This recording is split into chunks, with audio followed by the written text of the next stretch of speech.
call this meeting to order. The first item on the agenda is a public hearing, a special use permit for City Jump LLC at 7400 Natural Bridge Road. I'm going to call the meeting, the public hearing to order, and have Sam come up to talk about the application.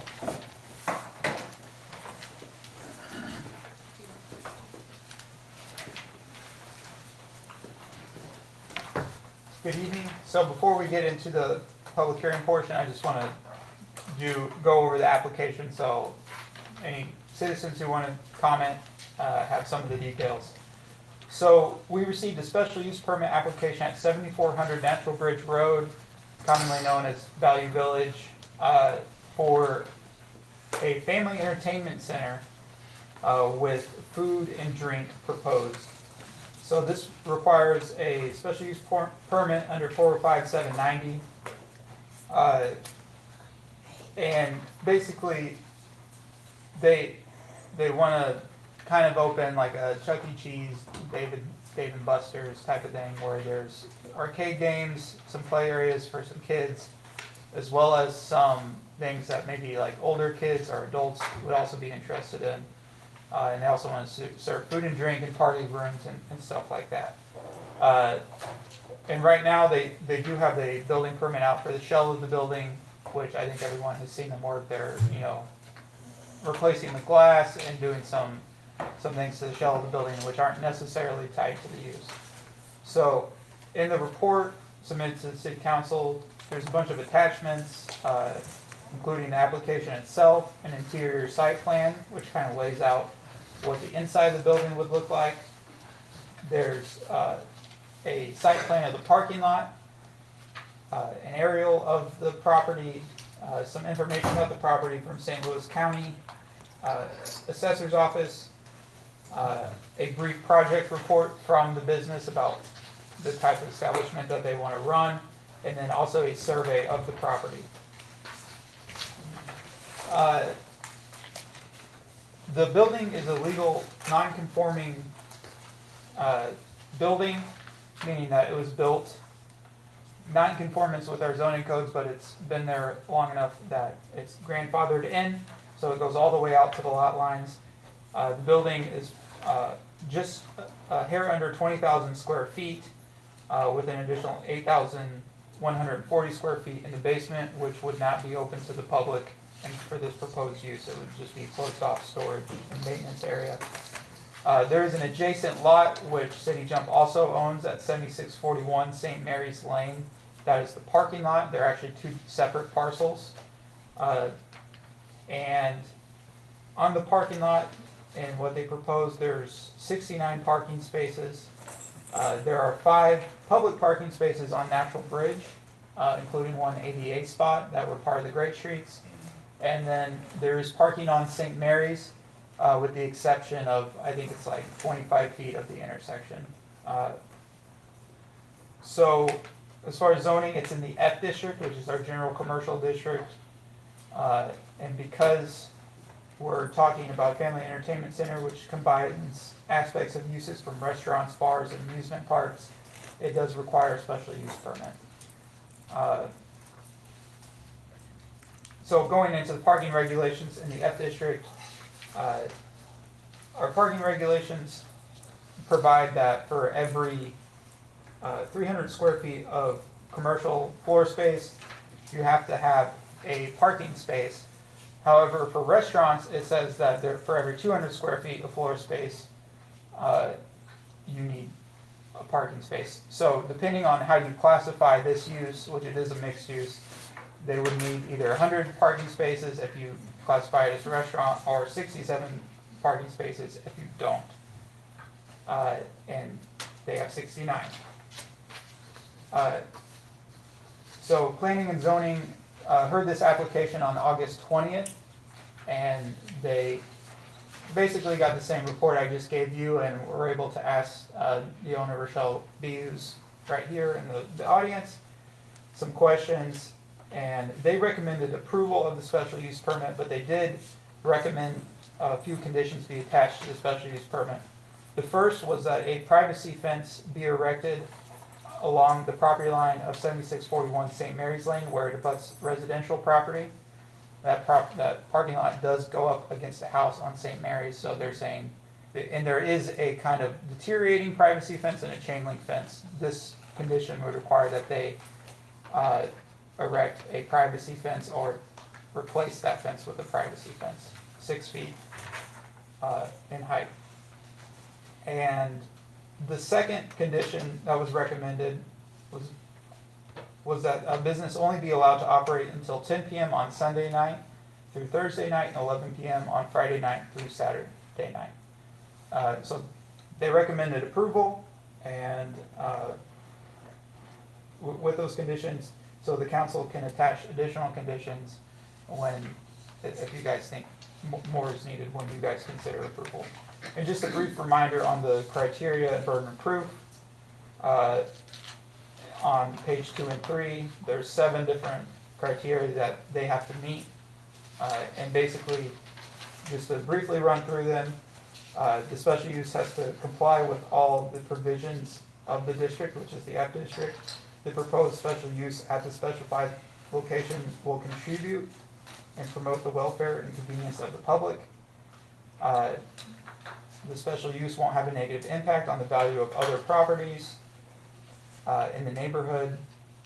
The location, size, nature, and intensity of the operation and location of the site are such that the special use will not dominate the immediate neighborhood so as to prevent development of the neighboring property. Number 5, off-street parking and loading areas are provided in accordance with the standards set forth in the regulations. That's talking about parking. Adequate utility drainage and such necessary facilities are provided. And then number 7 is just kind of general. Is it consistent with good planning practice and does it promote the public health, safety, and general welfare of the city of Normandy? Again, kind of with the question, besides the question of parking, which it depends on how you interpret the code, there's nothing in here that shows to me that there's anything that wouldn't grant approval with any conditions to basically protect the neighborhood from any annoyance. So unless there's, well actually, I'll stop talking now and let public comment proceed, and then when we read the ordinance later on in the meeting, you can ask any questions that you have. So we'll open it up to public comment. You have, remember, 5 minutes if anybody wants to come up and speak.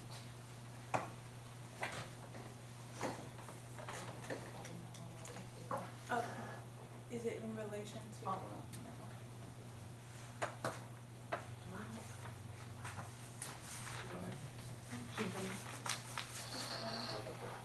If we don't have citizens, you can. Go ahead. I'd like to hear what she has to you say. can come. That way I might not have any questions. Hi, I'm Rochelle, the owner of City Jump. So I got up to wonder if you all had questions for me. So to give you all an idea of what will be going on, so let me kind of stand this way so I can see you guys and them. So this wonderful 20,000 square feet facility will be a family entertainment space, meaning family, not children alone, but family. My previous history is working with childcare, so I value family doing things together. It will have duck pin bowling, a boutique style of duck pin bowling, laser tag, bumper cars, indoor play space for kiddos, like a climber set. We most recently acquired some tiny playhouses, a food court with both college-friendly, adult-friendly, and child-friendly foods. The hours, like they stated, will run until 10 o'clock on weekdays, 11 o'clock on Fridays and Saturdays. And we're just eager to do something fun within the community. We came up with this idea because and childcare, after COVID happened, and we needed some places to go and have therapy for students with special needs, and there was never any place to go in the city of St. Louis. There was never anything to do that can encourage family entertainment here. I wanted to be equitable to those that are possibly on a bus line, walking, or with limited transportation. So we could have spent this money anywhere, but we wanted to stay in a neighborhood where close to where I live, but I most recently purchased a home, 15 Belle Reeve Acres, so that I can be close in proximity to this business. And I welcome any questions that you all may have.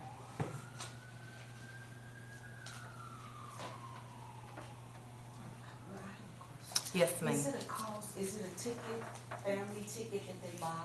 That's what Or we're this has undecisive about. So in this world, as I've learned more about FEC, because it's called Family Entertainment Center. Right. So I go to family entertainment conferences, and they introduce it different ways. So we're not really firm on it. And the reason why I'm not really firm on it just yet on the pricing is because the child space will probably most likely pay 1 fee and get a tag, because you could just come in and explore. Okay. So yeah, so for kiddos, definitely. I don't see you running around in that space. Right. So I'm sure to be economical for parents not to pay. Now, if you want to partake in bowling or something like that, Yeah.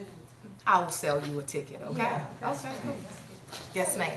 Thank you for coming up and speaking to the head. Few, like 2 questions and just like a general comment. Okay. Since we are so close to UMSL and you said this was a family center, will there maybe be any evenings kind of geared towards the students that kind of come down? Since bowling, I've seen a lot of students recently walking around in the community, so would there be a situation where? When you say students, college students or teenagers? I guess the college students is UMSL. Right. So again, in the FEC world, what they teach you is about 1,000 different things to engage people. I would love for those college students to come down and because I would love it. Okay. If they would have me, I'd love it. I'd appreciate it. Okay. And my only other thing is, I haven't driven by, but I did notice a few weeks ago, I drove by and the colors were kind of bright. I was just kind of wondering, like. They're not bright. We went with all natural tones. So we Okay, I have thought it was brown. purple. Okay. So, oh no. So Okay. we have this color brown, Okay. dark color gray, light gray, and light tan. Very nice. Okay. Right. I am a very neutral person. As a matter of fact, my contractor's having a problem with me because my color is Navajo white, and they want to go a little wild. And I'm telling them, when it comes to birthday parties, whatever not only that, I want this space to not just serve for birthday parties. Okay. So even as a business owner, I don't have anywhere to go and have meetings and things like that. So I would like for people to reserve during the daytime. If we could get some revenue going in that sense, if people want to reserve a room to have a meeting, an event, you and your team want to come out and have some competitive, like I own a child care center. When we just had teacher appreciation, I had to go deep south for us to even find an activity for us to do.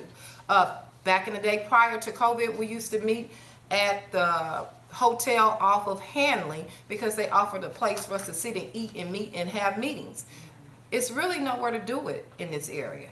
24-1 now has that project right there in Ferguson. Not Ferguson, I'm sorry, off of Page in Pennsylvania. You can go in there sometimes, but in their food court, if they don't have much going on, but unless you all know of anything, I don't have a place to partake with my grandchildren or with my staff when we need to meet, eat, and just greet and have a meeting. We do parent meetings, and we have to go to Chuck E. Cheese out in St. Charles because we have to do home visits. So, okay. Any other questions? So are you gonna have pinball machines? Okay, so we do plan to have a small section for seasoned arcade players. Well, I mean, cause there are pinball leagues and stuff. Right, And, right, and it's a thing. I mean, there are whole, and people like it. right. And only seasoned people have asked me that, so yes, I plan to have a pinball machine or two, old school Pac-Man, my favorite. I would like to make sure, we wanted, as we are doing the floor plan, possibly darts and maybe a pool table, but in addition to that, but I'm also concerned on anything where a piece can come up missing that I have to continue to replace, or that's not stationary that can be thrown or something. So more likely for the pinball, and yeah. Those machines are very economical and easy to obtain compared to other items. Yeah. Any other questions?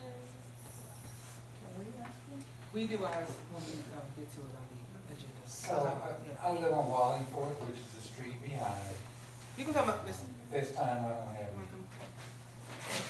I'm Larry Harris, Hi, Mr. Larry. and this time I don't have any questions. I'm just, hopefully, the traffic won't be too bad at night. So that's about all. That's all good, so. Okay. Hopefully it'll all work out, so. Thank you, I appreciate that. All right.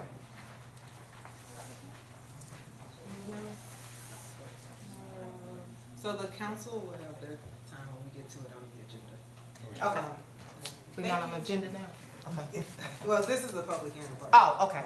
Can I get a motion to close the public hearing? I make a motion. Second, Second. all in favor? Aye. Any opposed? Ayes have it. Now, can I get a roll call vote for the regular, do I have to, say the count?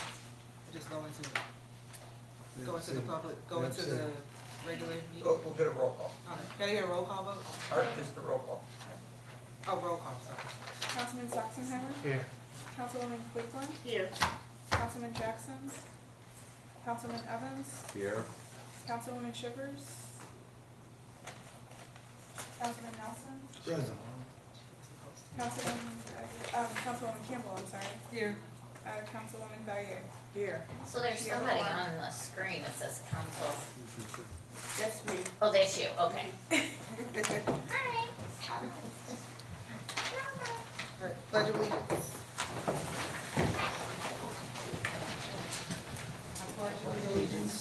Flag of the United States of America, and to the republic for which it stands, one nation, under God, indivisible, with liberty and justice for all. Can I get a motion to approve the agenda? Make a motion. Second, Second. all in favor? Aye. Any opposed? Ayes have it. Number 4, approval of the minutes. Approval of the minutes for the August 13th regular council meeting. Can I get a motion? So moved. Second, Second. all in favor? Aye. Any opposed or corrections? Ayes have it. Approval of the minutes for the August 22nd, 2024 council workshop meeting. Can I get a motion to approve the minutes? Get the motion? Second. All in favor? Aye. Any opposed? Ayes have it. Citizen comments. Kiana, do we have? Terry Gannon, Nothing. Loretta Williams,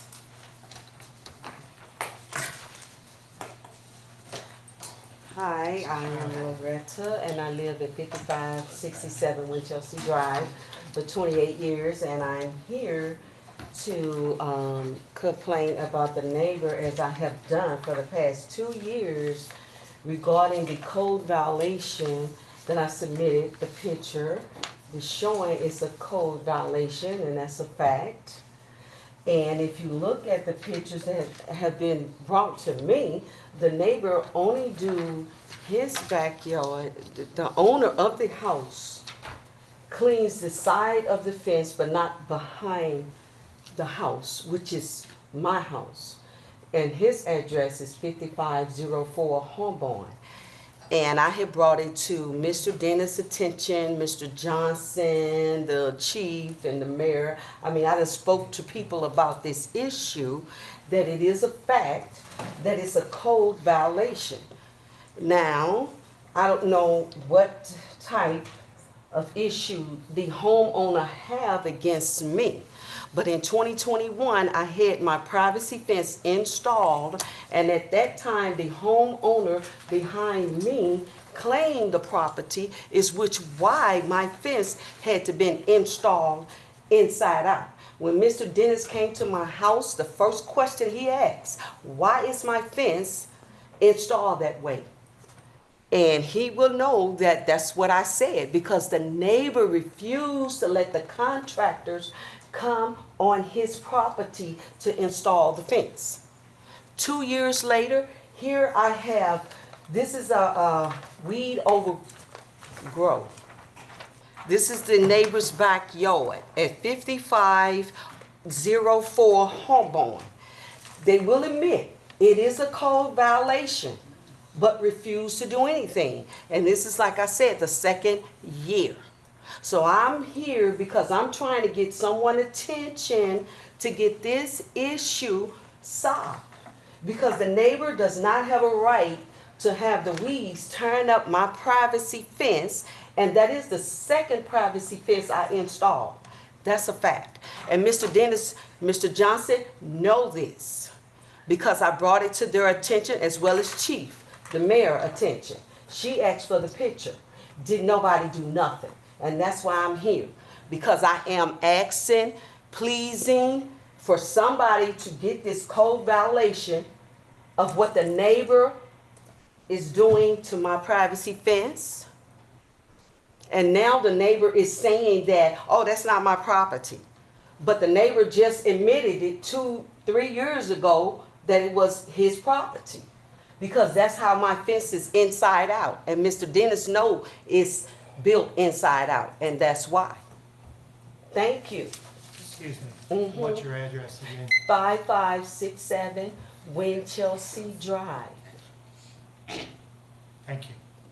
If anybody can do anything to help this issue, I really, really would appreciate it, because this is going on 2 years. Thanks again. All right, thank you. Any more?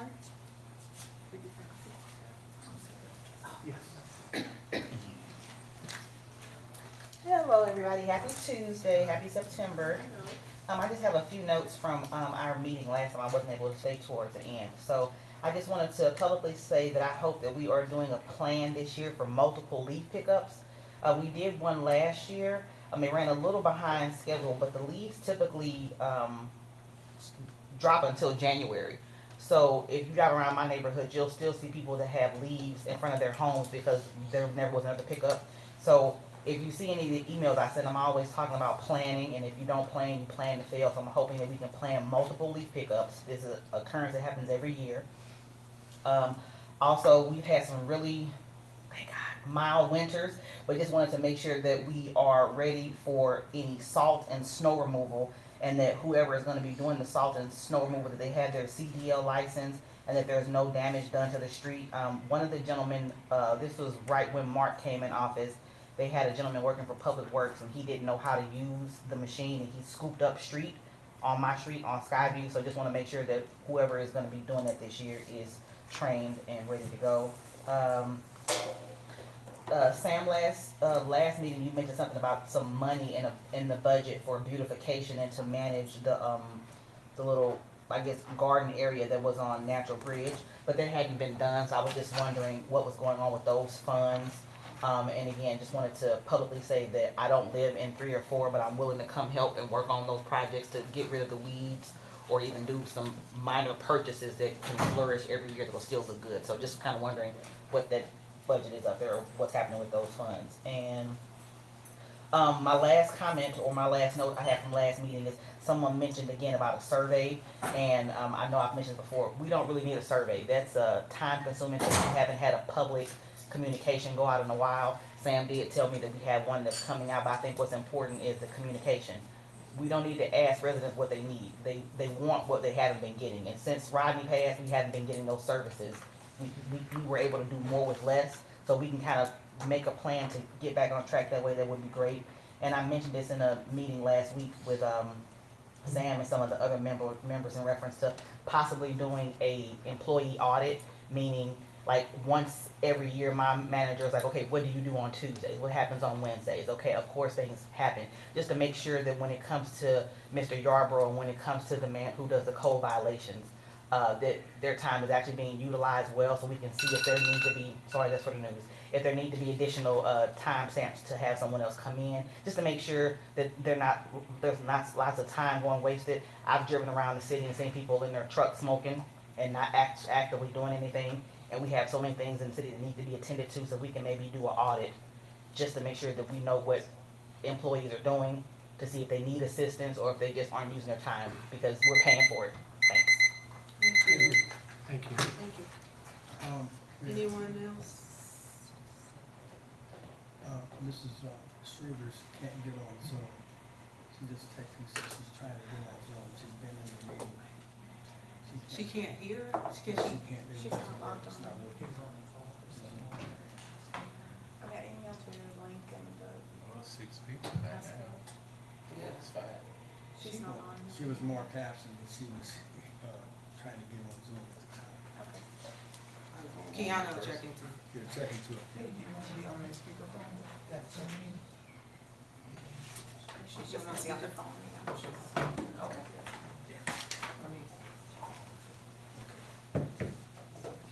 Okay. All right, you're on speakerphone. Okay, Sam.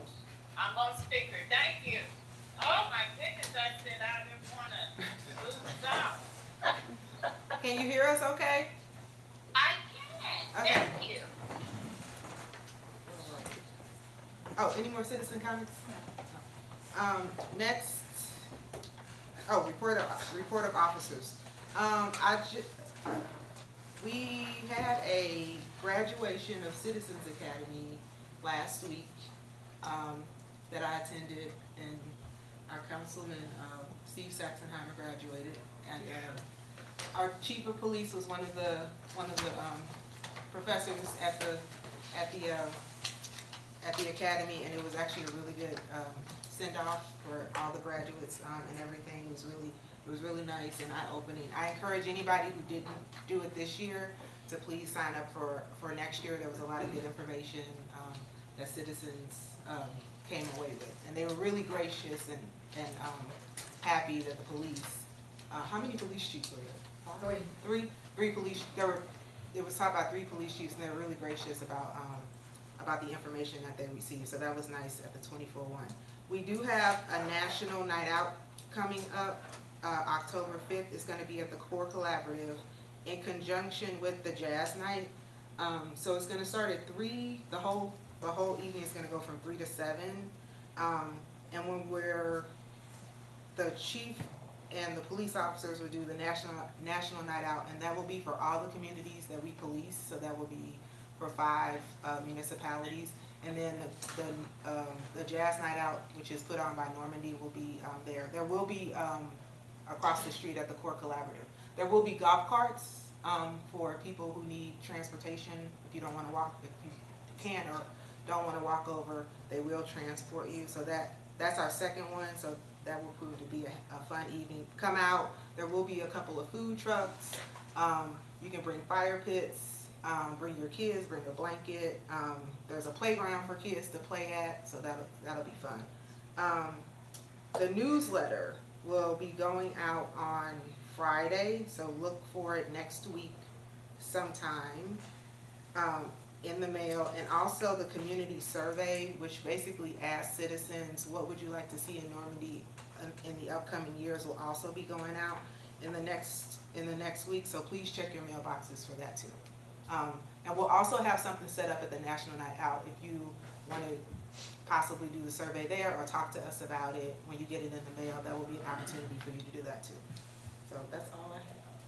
You want to start? Yeah, I'd just like to piggyback on what the Mayor Pro Tem said. I would really recommend the Citizen Police Academy to anyone. You don't have to participate in anything. If you go there, you kind of get a different perspective because you have various police officers that are on the street that are giving this, and afterwards they open it up for questions, comments. So I learned some things. In addition to that, I got a different perspective of a lot of things too. So I would highly recommend it to anybody. I don't care what their age is, I'm gonna get my son there at 34 next time. Okay, that gives you just a different idea of what they do. They'll even put you in scenarios that you're gonna do it. For instance, stop in a car, you go up to the window, and they don't know what to expect. And you're put in that position. And so it kind of opens your eyes on a lot of things. So I would highly recommend it, very much so. And I wanted to thank the 24-1 for putting it on. I thoroughly enjoyed it, so. Thank you. I don't have anything. Oh, yes, I have a residence here for, that may want to speak. I don't know if they put their name down yet, Mr. McNutt, Mr. and Mrs. McNutt. No, I didn't put it down.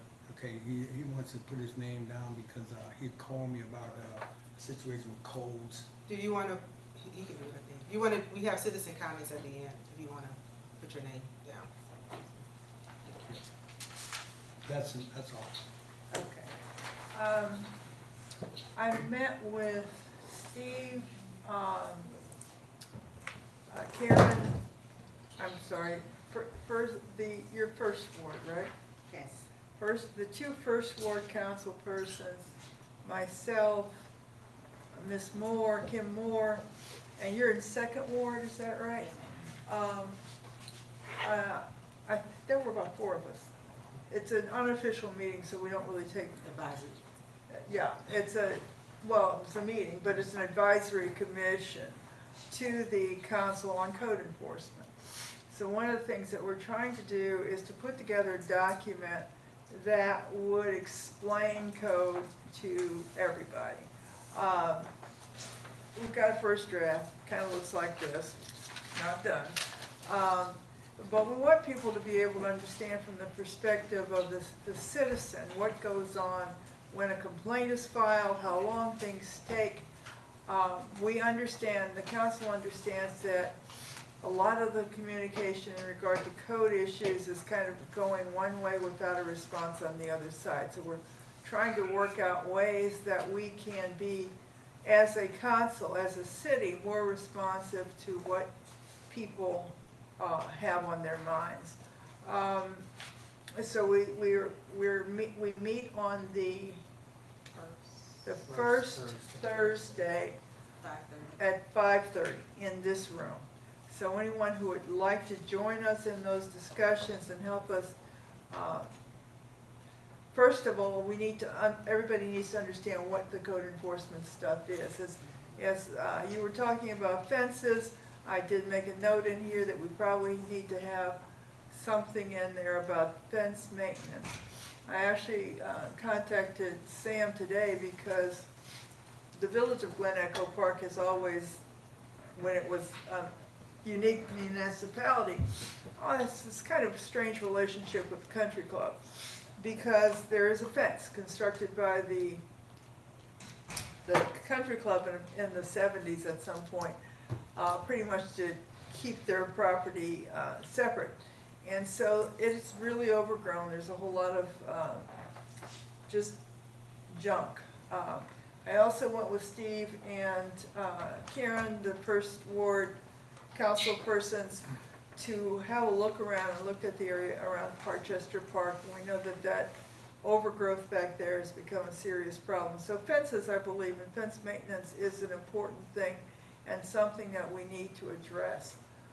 The other thing that I've been working on is the concept of a Normandy Volunteer Corps and how people might work together to do some of the things that the city doesn't have enough human beings to do right now. Because if something were important enough, like the incursion of somebody else's junk onto your side of the fence, we might be able to get volunteers who would go out help to cut that back. So there's any number of things that we could do with that, including getting college students, high school students who need service hours, those kinds of things. So those are the concepts that we've been working on. But again, the first Thursday, 5:30, this room is the commission on code enforcement. So anyone who wants to come to that, we would welcome the input. That'd be October I'm sorry, 3rd. October 3rd. I don't have calendars. October 3rd, 5:30 in here. And again, this is an informal discussion. We want input from everybody. We want to hear both what you don't like and what, one of the things that I always like to do when we get complaints is to figure out what's the solution to that particular thing and how we can make it systemic. So that's what we've been working on. Thank you. Next, city administrator. The Councilwoman Shivers have a report. Oh, Councilwoman Shivers, sorry, do you have a report? Well, I wanted to, say something behind, Councilwoman, Victoria, because I wanted to see if there was any way, like, if someone did need, you know, we have to have empathy for some of our residents, but if they did need assistance, because some years back, the Newman Center, the students there would come out because my mom was affiliated in doing work for people and so forth. And she was the director there at the Newman Center for OMSO. And there's just so many jobs that they did, you know, back then. And I think that we should have empathy for some of the residents that can't do their work for themselves. Maybe we can have set up some kind of funding for residents that need assistance. And so we should think about that as a group, because we're not just counsel, we're also doing counseling for our neighbors in our community. And I know for a fact that Councilman Nelson speaks with our residents on a daily basis, and for Ward 3, and more so than I do. Say, for instance, he may talk to 50 or 70 residents or more than that, and then maybe I'll speak with like 20 or 25. But when it all boils down, we're a package deal, no matter what ward that we're in, 1, 2, 3, or 4. And so we should collaborate together to see what we can do better that we're doing now that we think is the best of our ability. And it doesn't hurt to put all of our minds together to try to get a solution for this. Because as you can see, inflation is getting worse. It isn't getting, the cost isn't going down for any of us. So we should look to see what we can put together. Fundraising is one solution. And then number 2, this question goes out to Mr. Johnson. Mr. Johnson, I had asked you, I guess it was 3 meetings back, if you could get some kind of report together for the overtime that our police officers have been putting in.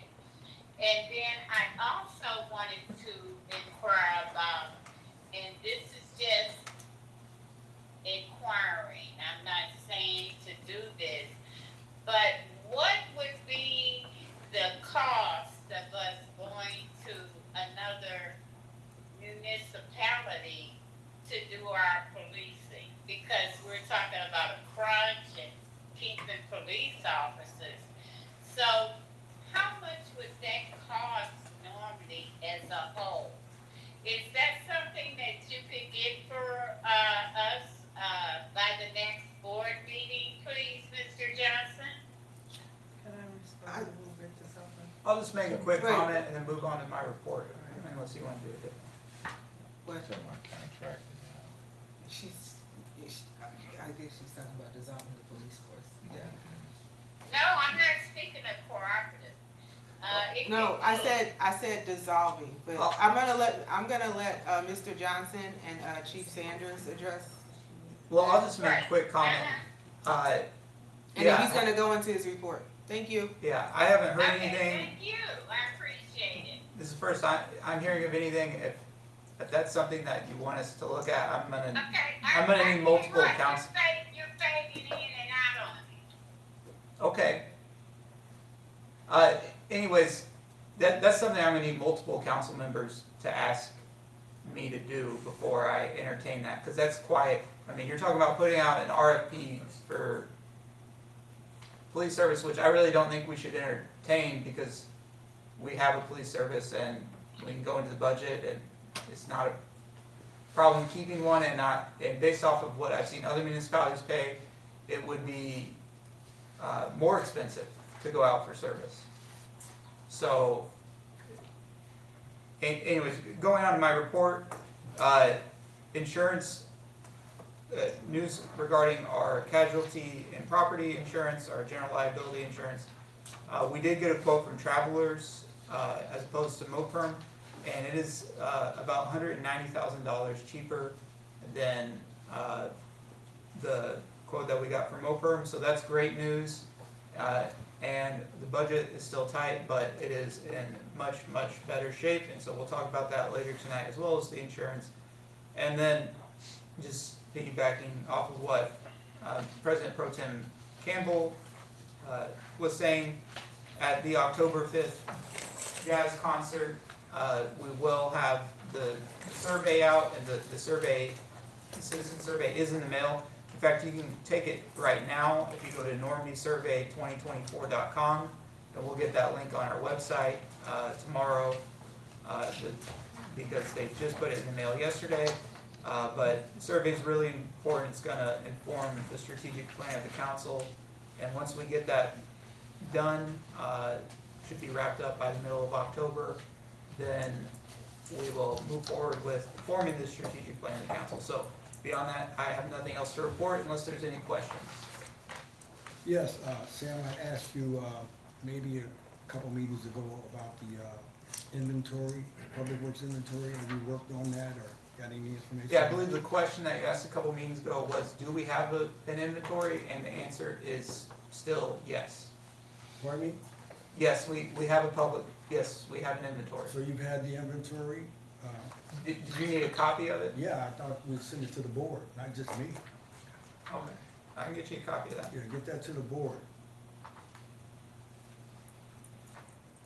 Is there a particular reason? Because I can send you the police inventory as well. I just wanted to reiterate that I couldn't hear anything that Mr. Johnson replied back to me, but I can hear Councilman Nelson. Yeah, maybe you can come up this way, maybe she can hear it. But yes, I wanted that inventory. We've been asking for a couple of years. You know, we've lost a lot of, equipment, over like $200,000 worth of equipment that's like disappeared. Yeah, we have not lost any, I don't believe that. no asset over $200 has Excuse me, I disappeared. am speaking to Sam. I need to have that, you know, I think the board needs to have that. Can I say So I'm gonna say this. We haven't lost any inventory, and I understand that you're speaking to Sam, but we haven't lost any inventory. There's nothing that's been sold without the approval of the council. Well, the thing is, Every excuse me, vehicle excuse and me, every vehicle that has been sold or Madam Pro Tem, has I am been done, talking to Sam, has been the city done. administrator. has been done with the approval of the council, and that's the way that we have been doing it. So The approval of the council.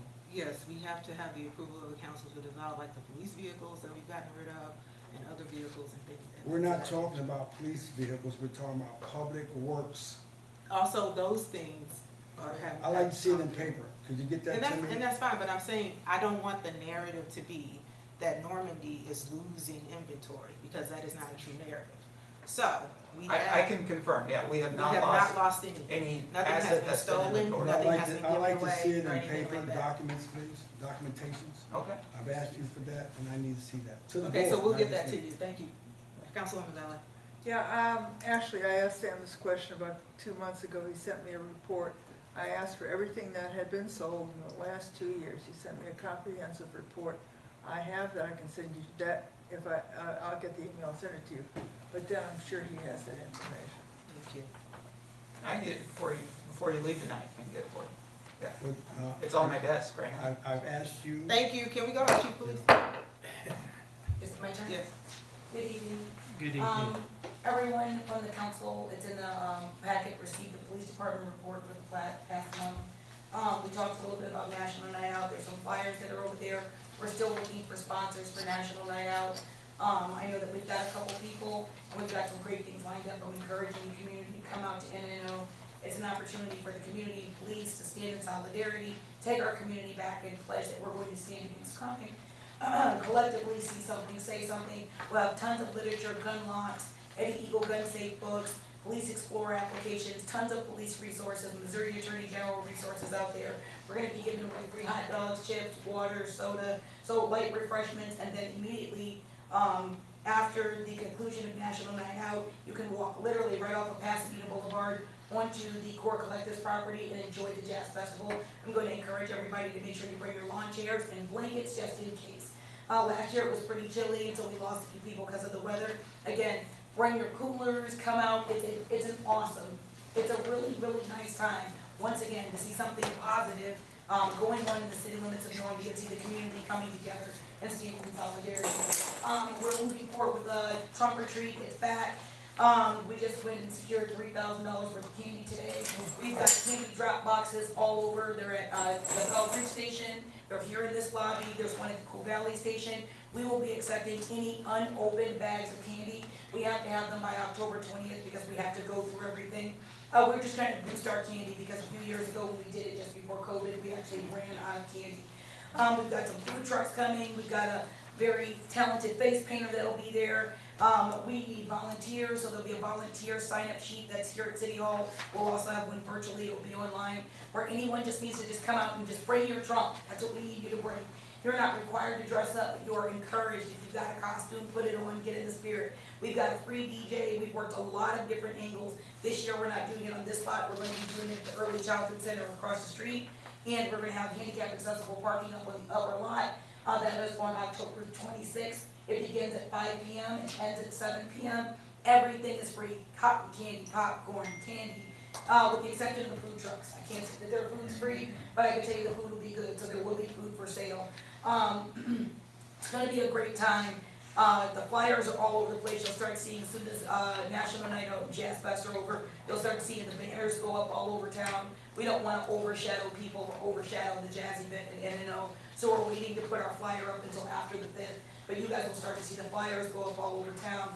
Let people know if they've got kids, get them in costumes, bring them out. We're gonna be doing costume contests. It is a blast. The last time we had it, we anticipated about 300 people. There was over 1,000 people that came. So it was a good time. You don't have to do anything besides bring yourself, decorate your trunk. If you got a great trunk and a great costume, we're gonna be giving away first, second, and third prizes for people that have the best decorated trunks. And then there will be a costume contest for kids. And we're looking for sponsors. Anybody that's interested in sponsorship, please see me, contact Sam Johnson, City of Normandy. You can reach out to us on Facebook. We love the support of the community. It's us. We have to take care of ourselves and do it for ourselves. So I'm going to encourage that. The last thing that I wanted to hit on was Sam mentioned that my email is open to anyone that has any questions, comments, concerns about how things are run in the police department. If they need something from the police department, I am accessible. Just reach out. I could provide you with a lot of the things that you need. I don't get these inquiries 30 days a month and then I get them here. So if you need something, just reach out. I'm accessible. So the traveler's insurance policy went down. I just wanted to share a little bit of the email from the insurance broker that came out and met with the city of Normandy and met with our police officers and met with our police department. I said Chief Sanders, I wanted to thank you, Matt and Blake, for the time that you guys all exhausted me this morning. You all were great to talk to and very open and thoughtful in your responses to my many questions. It was one of my favorite police meetings I've had in some time. I like your management style and how you run your department. I hope Travelers is able to work with you, and I hope that Travelers is able to pick up the insurance policy for the city. I would enjoy working with you and your command staff, and I would get you out our model policy manuals immediately for review. Your patch designs are awesome. Thank you for sharing this with us also. So we got a commendation from Travelers that said we're actually managing the police department quite effectively. It's one of the best meetings that they've had as an insurance broker in a long time. That concludes my report. Thank you. Public Works Director? I've got nothing to add to the report that I submitted, but a couple of highlights is, we had some complaints about Waste Management Company. Councilman Nelson talked about that last month, and we've been working with them, and hopefully since last month, you've noticed that the trash has been a little better, not as much being spilt out, things like that. So they are working on improving their services. The tree wells on Natural Bridge, where there's no trees and that they've been full of weeds and things like that. Hopefully you've noticed that those are all cleaned out, and we recently ordered new tree well covers to replace them, and hopefully we'll get trees put in there in the springtime. Work in Hosel Park is continuing. If you've been by there lately, they actually painted the fence today, and it's looking good. So we have another several weeks before they strike the tennis, the pickleball courts. They have to have secure, and it's on the schedule for not blacktopping, but sealing tomorrow, as long as everything goes right.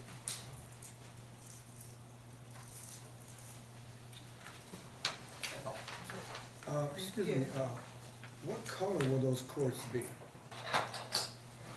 What did we I land on? remember, it was I think it's blue and green, yeah. Okay, Yeah. and it'll be just pickleball, no tennis, So or it's pickleball with basketball courts. basketball? Two pickleball courts and one basketball, And full it's- court. And it's divided, there's a nice division, if you drive by there and look, that fence is actually up where it's Okay. divided at. You can really, right now, you can pretty well see what it's gonna be. Okay, will we be able to get cameras over there?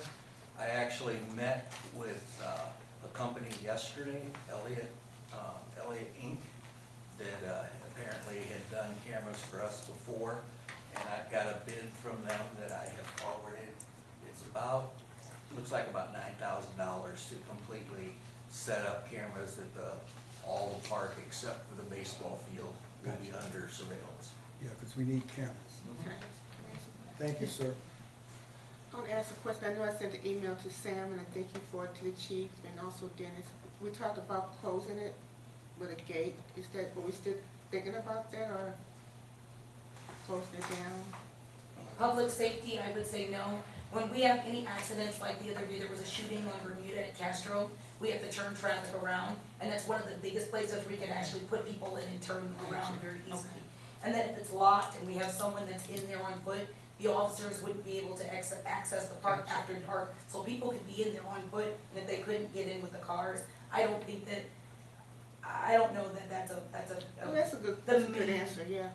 I mean, it's strictly up to you guys, but public safety wise, I would say would probably provide more of a challenge than a benefit. Okay. Thank you. Any other questions?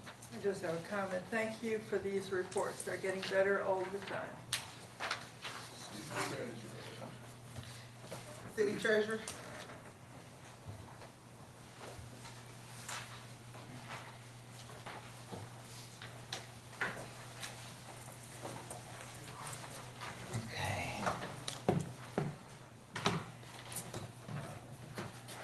So,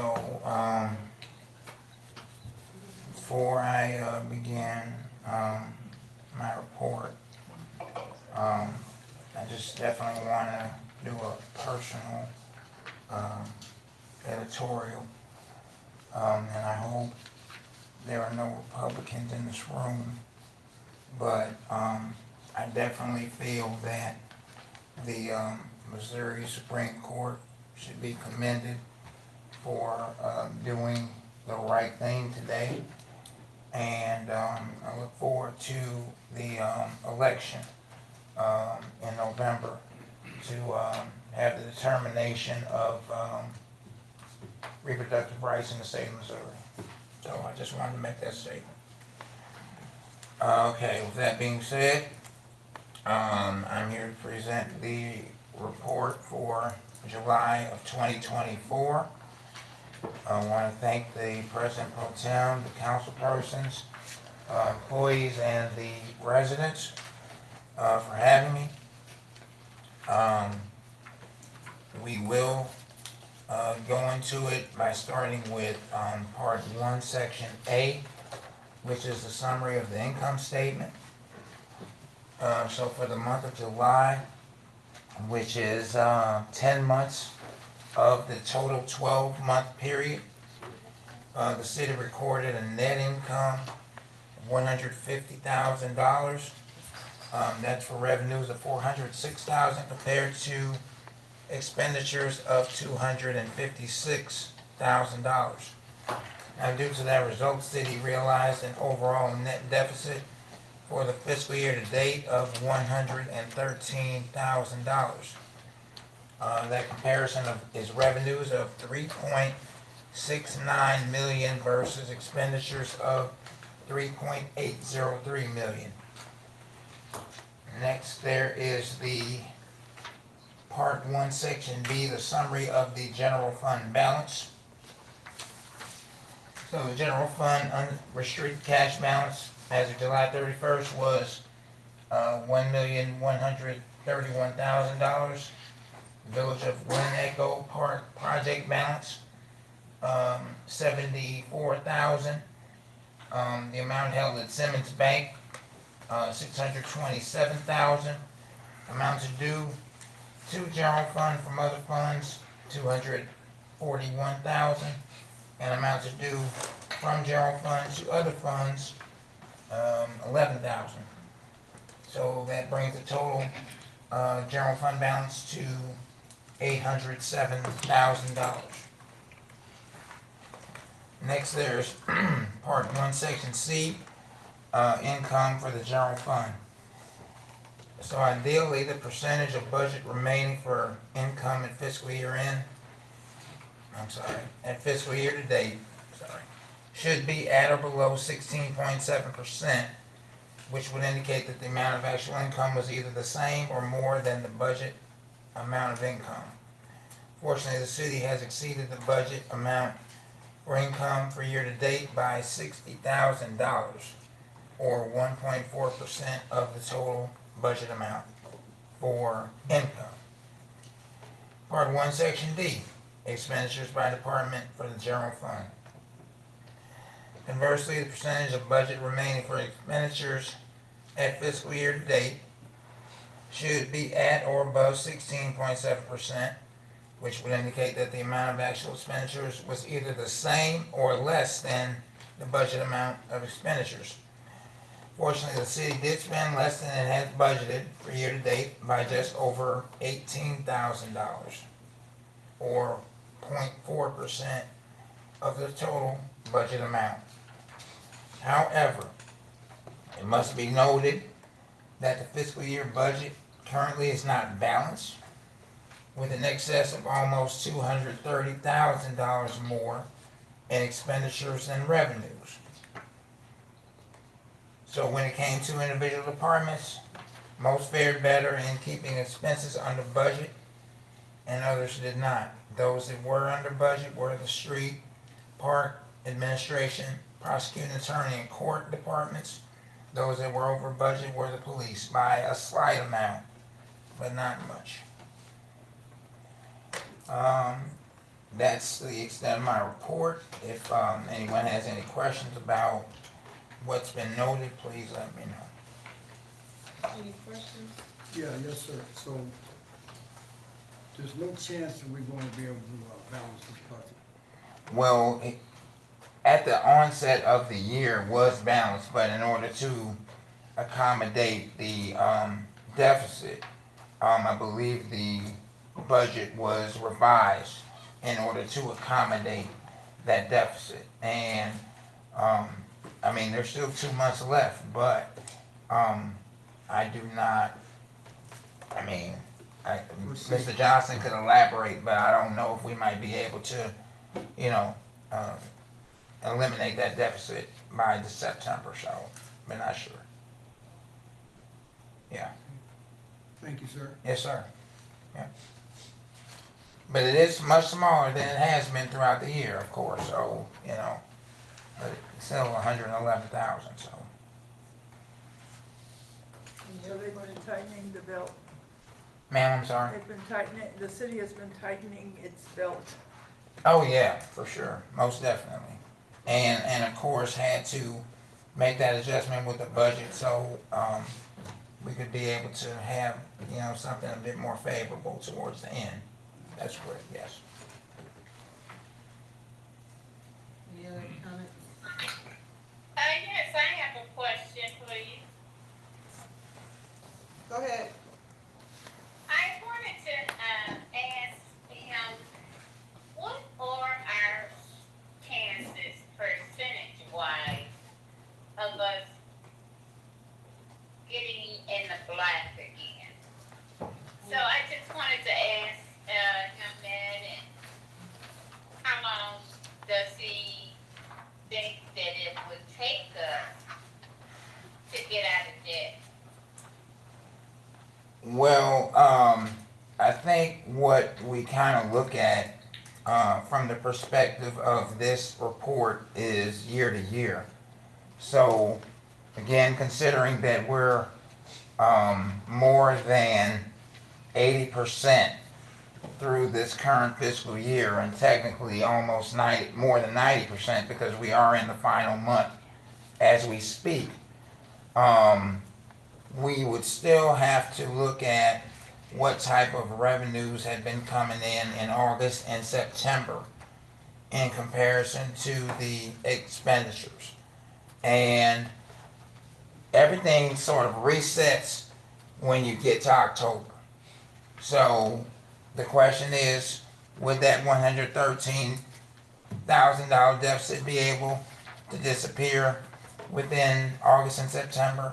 It's possible, but again, I'm pretty sure that Mr. Johnson has a little bit more of an insight, considering he's kind of been through all of August and, you know, at this point, a third of September, to be able to know whether that's a certainty or not. But I would say that, again, for fiscal year 24, it probably is less likely that we would finish in the black. And again, Mr. Johnson can elaborate if he has anything to add. So when have we actually balanced our budget? This last year we balanced our budget. Well, the matter of a balanced budget is only saying that your projected revenues equal your projected expenses. So that's when you say you have a balanced budget. The question of whether you actually have a positive net income overall is, you know, a different story. So at the start of the year, yes, we did have a balanced budget because we had projected that the revenues would equal the expenses. But since the revision of the budget, now we have that offset that will only last for this current fiscal year. Now, when you all have your meeting to determine what the fiscal year 25 budget will be, of course, it will be the hope that you will get to that balanced budget once again, to where you project the revenues will equal the expenses. But again, as far as what is the current state of the actual, right now we are in the deficit at $113,300.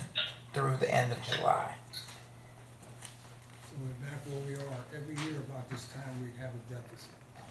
So we gotta, tighten up our spending throughout the year, make some cuts in the right places, and not get to this place every year.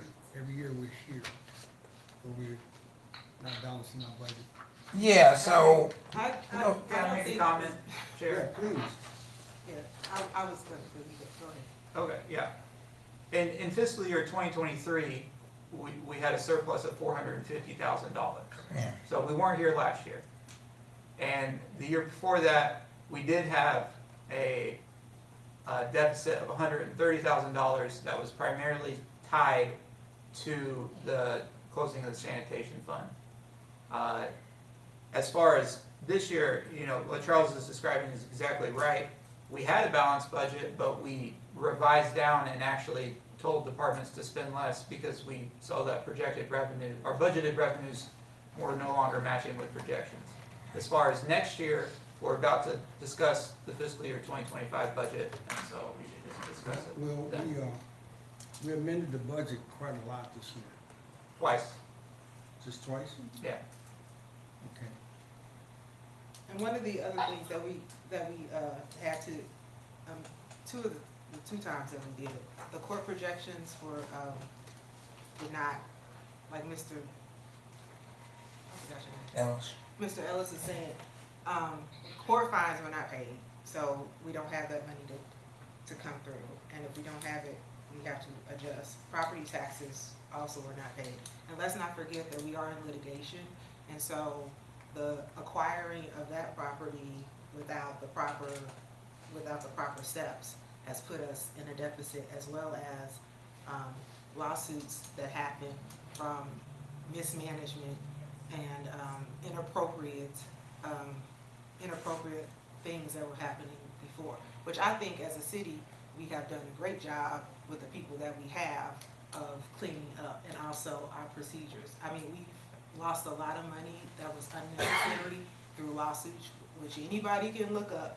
You can look it up, people being fired for no reason, the acquiring of that building and everything. So we've had a lot of money going out the window that didn't need to for unnecessary things. And I think right now we need to understand that we are taking steps to go in the right direction. And I think one of the great things that we're doing to go in the right direction is with going to travelers instead of MoPerm, because that work and effort that Sam and this staff has put in is saving us $190,000. So without those things that happen and those things that happen and him doing this, we would be in a much worse place.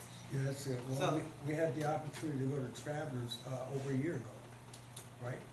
No, we did not, because we were not, no, because of the lawsuits, we were not in a good place to move to another insurance company. It's just like if you have too many claims in your house and your insurance premiums go up, and then nobody wants to touch you because they will tell you, you gotta wait 5 years. We're not gonna take you. And then what happens? We went from a deductible of $10,000 to a deductible of $100,000, and then we had to pay for lawsuits that were frivolous.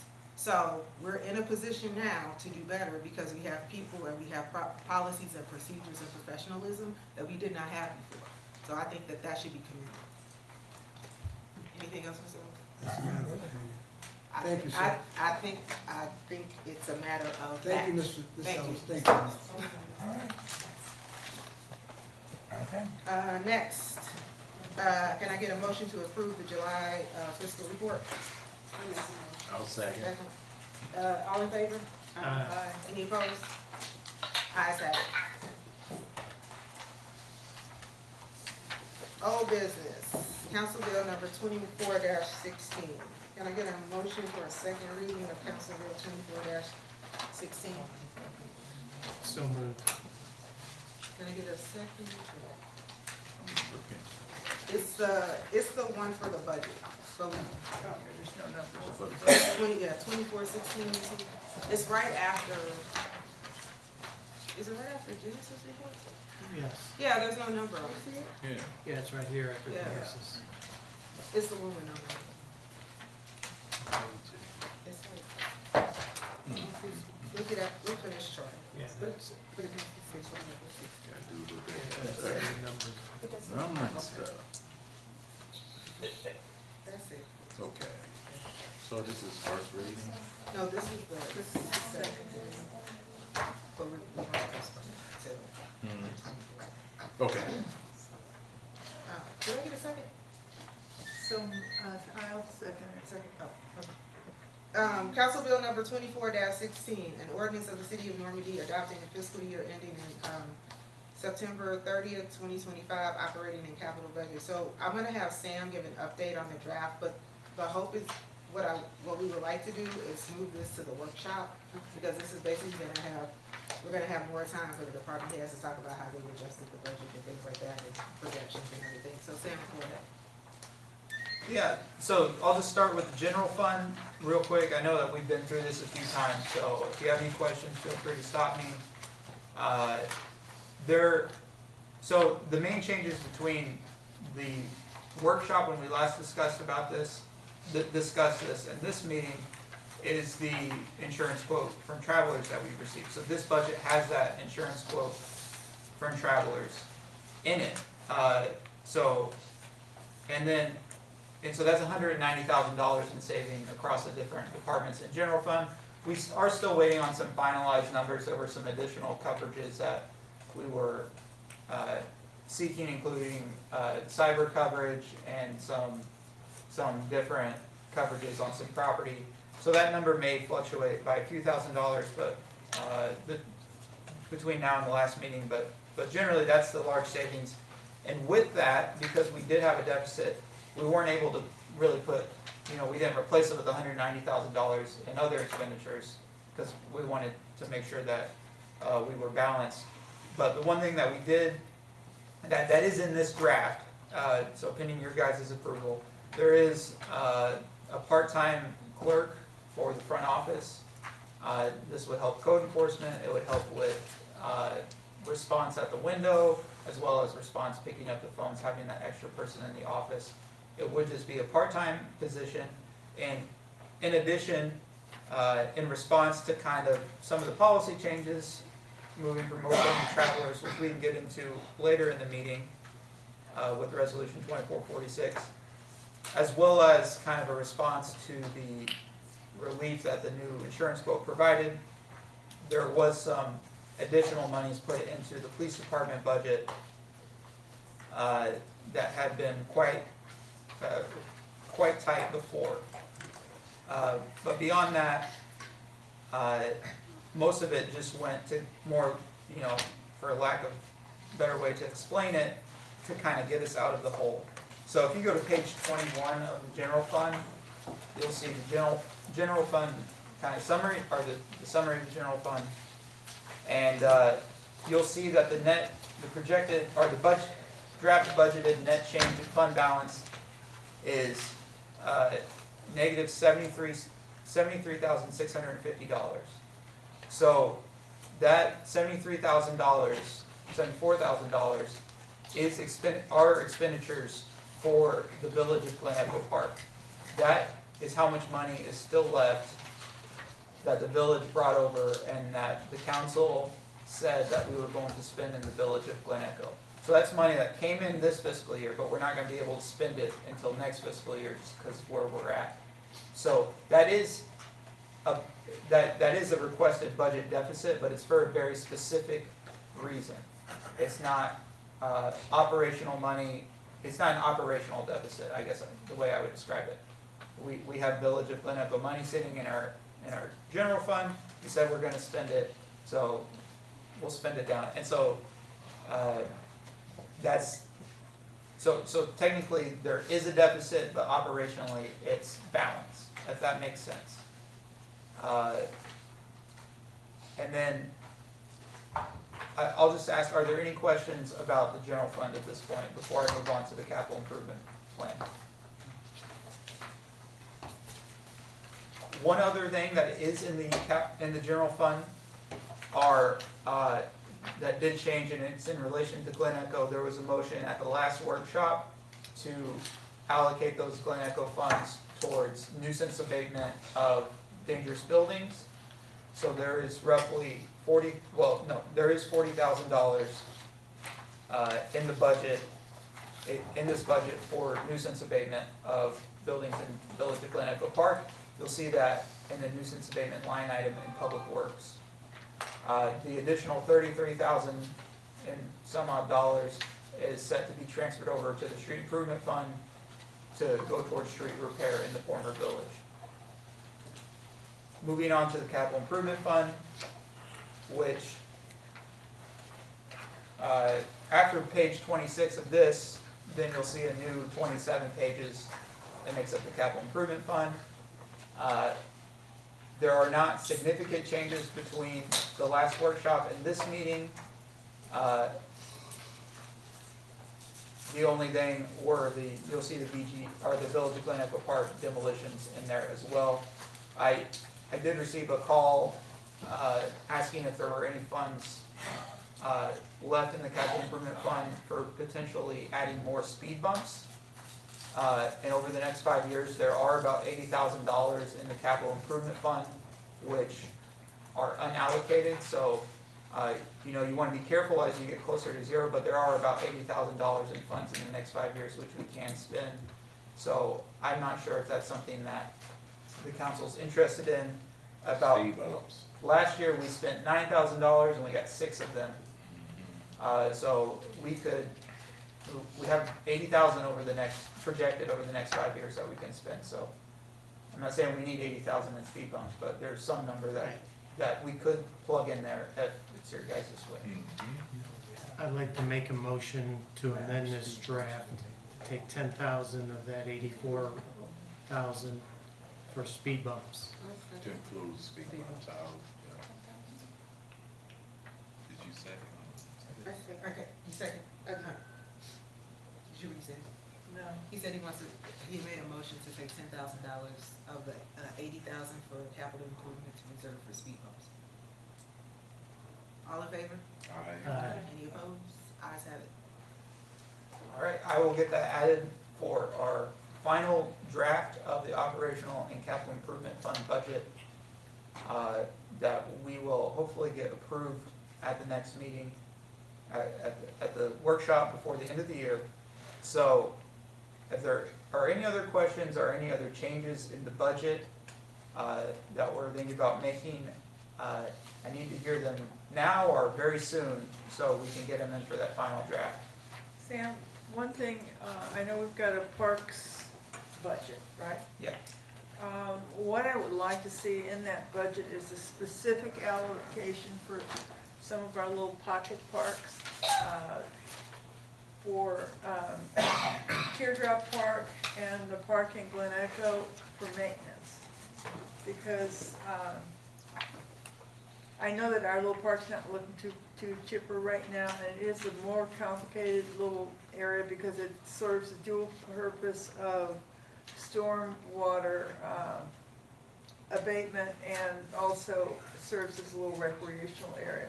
So when we got the grant for that park, we had to put a line item in our budget for how much it was gonna cost us every year to take care of it. So, maybe some amount of money so that we can keep the beds mulched and,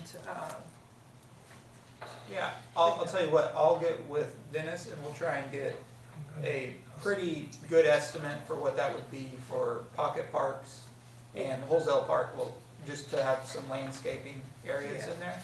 okay. And see what we come back with for the last Okay. budget meeting. Did we ever discuss community block grants? Yeah, actually, I have an update on that. So I think it's the 2023 funds have been released. So we are gonna, and we had allocated those towards, I believe, resurfacing of Bermuda Court. So we'll get moving on putting that bid together for the resurfacing to get done next year. As far as the Village of Glen Echo Park, I'm still not getting a clear answer, and I think there may have been some personnel that's changed in the St. Louis County office. So and my understanding is September would have been the month to apply for the Village of Glen Echo funds, like right now. And I asked them, do we need to apply? And I basically got an answer, like, we don't think so. I will see what I can do to follow up. If they're still available, then we can always apply for them later. We could allocate that money to one of the abatements and then put the rest of our money back into the general fund. Yeah, If it's available. if it's available, and even if it is available, it could be multiple years before we see it, as we've seen with the 2023 funds. Yeah. Regarding Normandy CDBG funds, now they've moved to a 3-year cycle, so I don't think we'll see that until 2027, the next grant application. Can I get a motion to postpone the council bill number 24-16 until the September 24th meeting? Motion, I'll make a motion. Second. All in favor? Aye. Any opposed?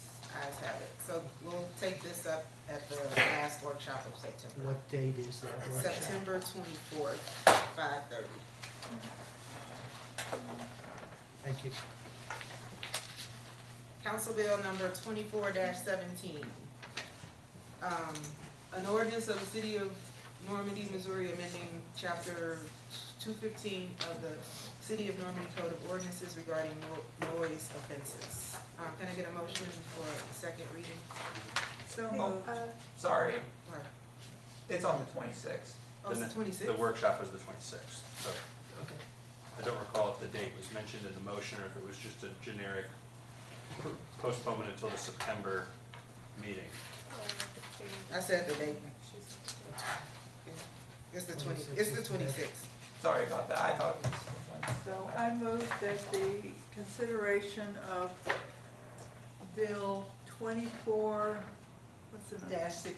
-16 be postponed until the September 26th workshop.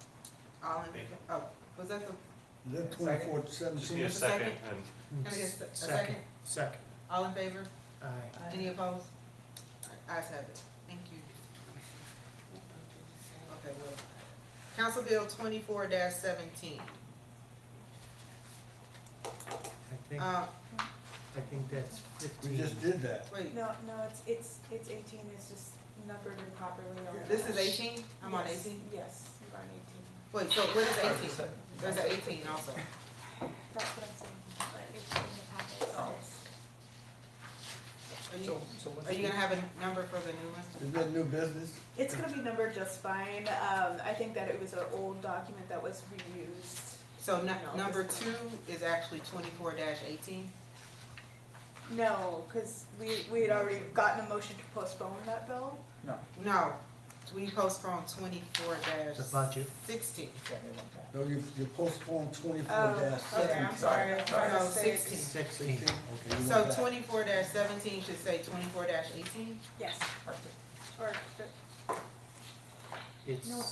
It's listed here wrong. as 2415. it's correct on the agenda. It is 17, sorry. It is 17. Noise ordinance is 24-17. Yeah, I said it 4 times. So I'm on New the business. noise offenses? Yeah, That's what this is. sorry about that. 17. 24-17. Can I get a motion for a second reading? So moved. Second? Anyone? Second. It's just a discussion about it.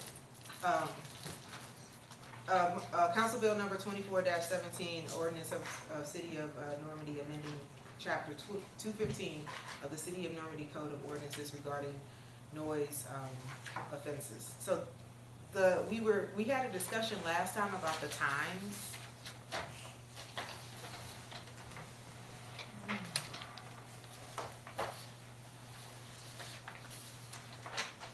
And I think some of the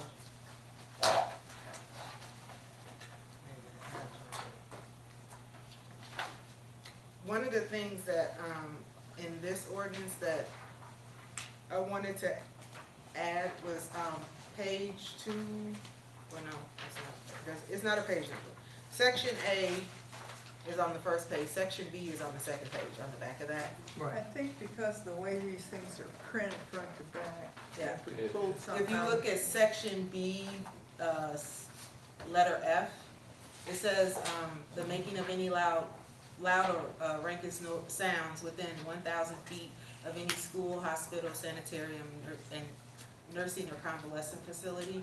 I wanted to add worship services, which would be like churches, mosques, et cetera, et cetera.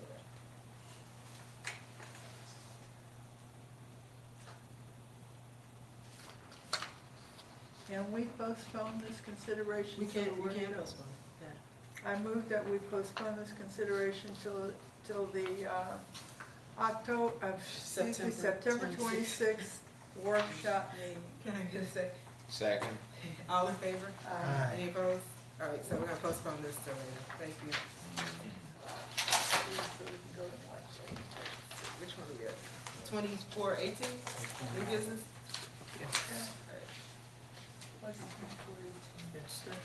This new Jump, business. city jump. Oh, city jump. City John. This will be the first reading.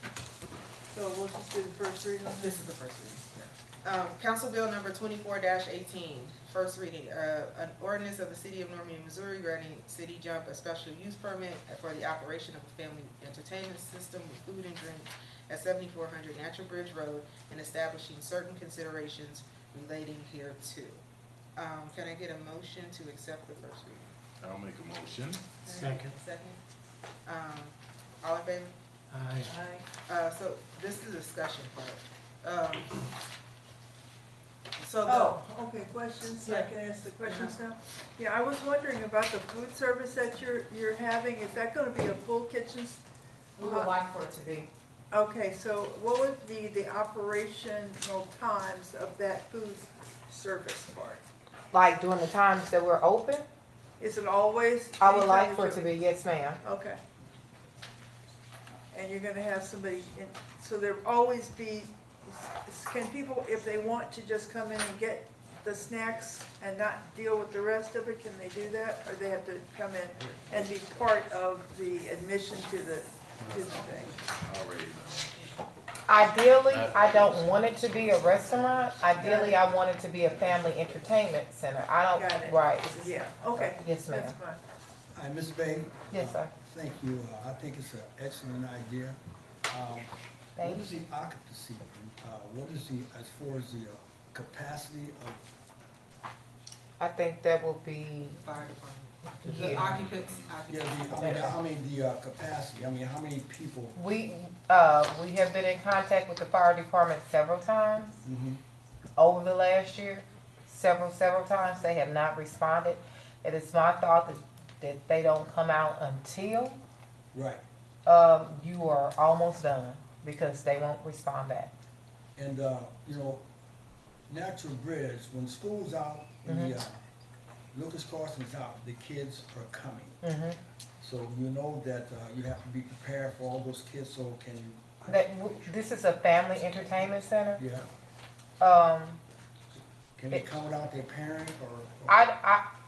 We have rules. Yeah. You have to be with an adult of a certain age. Yeah. I don't want it to get out of hand. I service children now, and without proper supervision with teens, it can get ugly. So there are some strict rules that will be enforced with parent supervision. Yeah, because a lot of the kids won't catch the bus. They don't even get on the bus and go home, but they won't catch it. They'll be walking down. Right, we've experienced it so far. And them picking up things, taking things, harassing the contractors from time to time. We've experienced it. Right. Just, I'm sure you'll be okay. Just to give you a warning. Believe me, none is needed. So does that mean that you have to be 18, they have to be accompanied by an 18-year-old? I don't think an 18-year-old is an adult to be accompanied with some teenagers. This is some conversation that we've been having amongst our team. And as we think about teen parents, I think 25 or older needs to be with a teen. And then we've even discussed limitations on how many a 24-year-old can support, like 3, 4, something like that. So, Yeah. I mean, I want teens to have a good time, but I also understand that sometimes they can mess up a bad dream. So, I want them, but, you know, if we want to, as the city of Normandy, want to try and entertain something with the school, definitely with the schools. You know, definitely with the schools. So, like, incorporate something. I'm big on grant funds. So, incorporating some dollars, social and emotional for effort. That if you are participating in school, maybe you get a $10 game card or something, so that we can just. My current business thrives off of grant dollars, so I definitely want to merge that piece in. That if we're incorporating reading and different things of that nature that allow you to have effort into, not that you need to be a 3.0 or straight A's, but that you have a good attitude and effort that you can earn some entertainment, but you have to be accompanied by a parent to take advantage of it.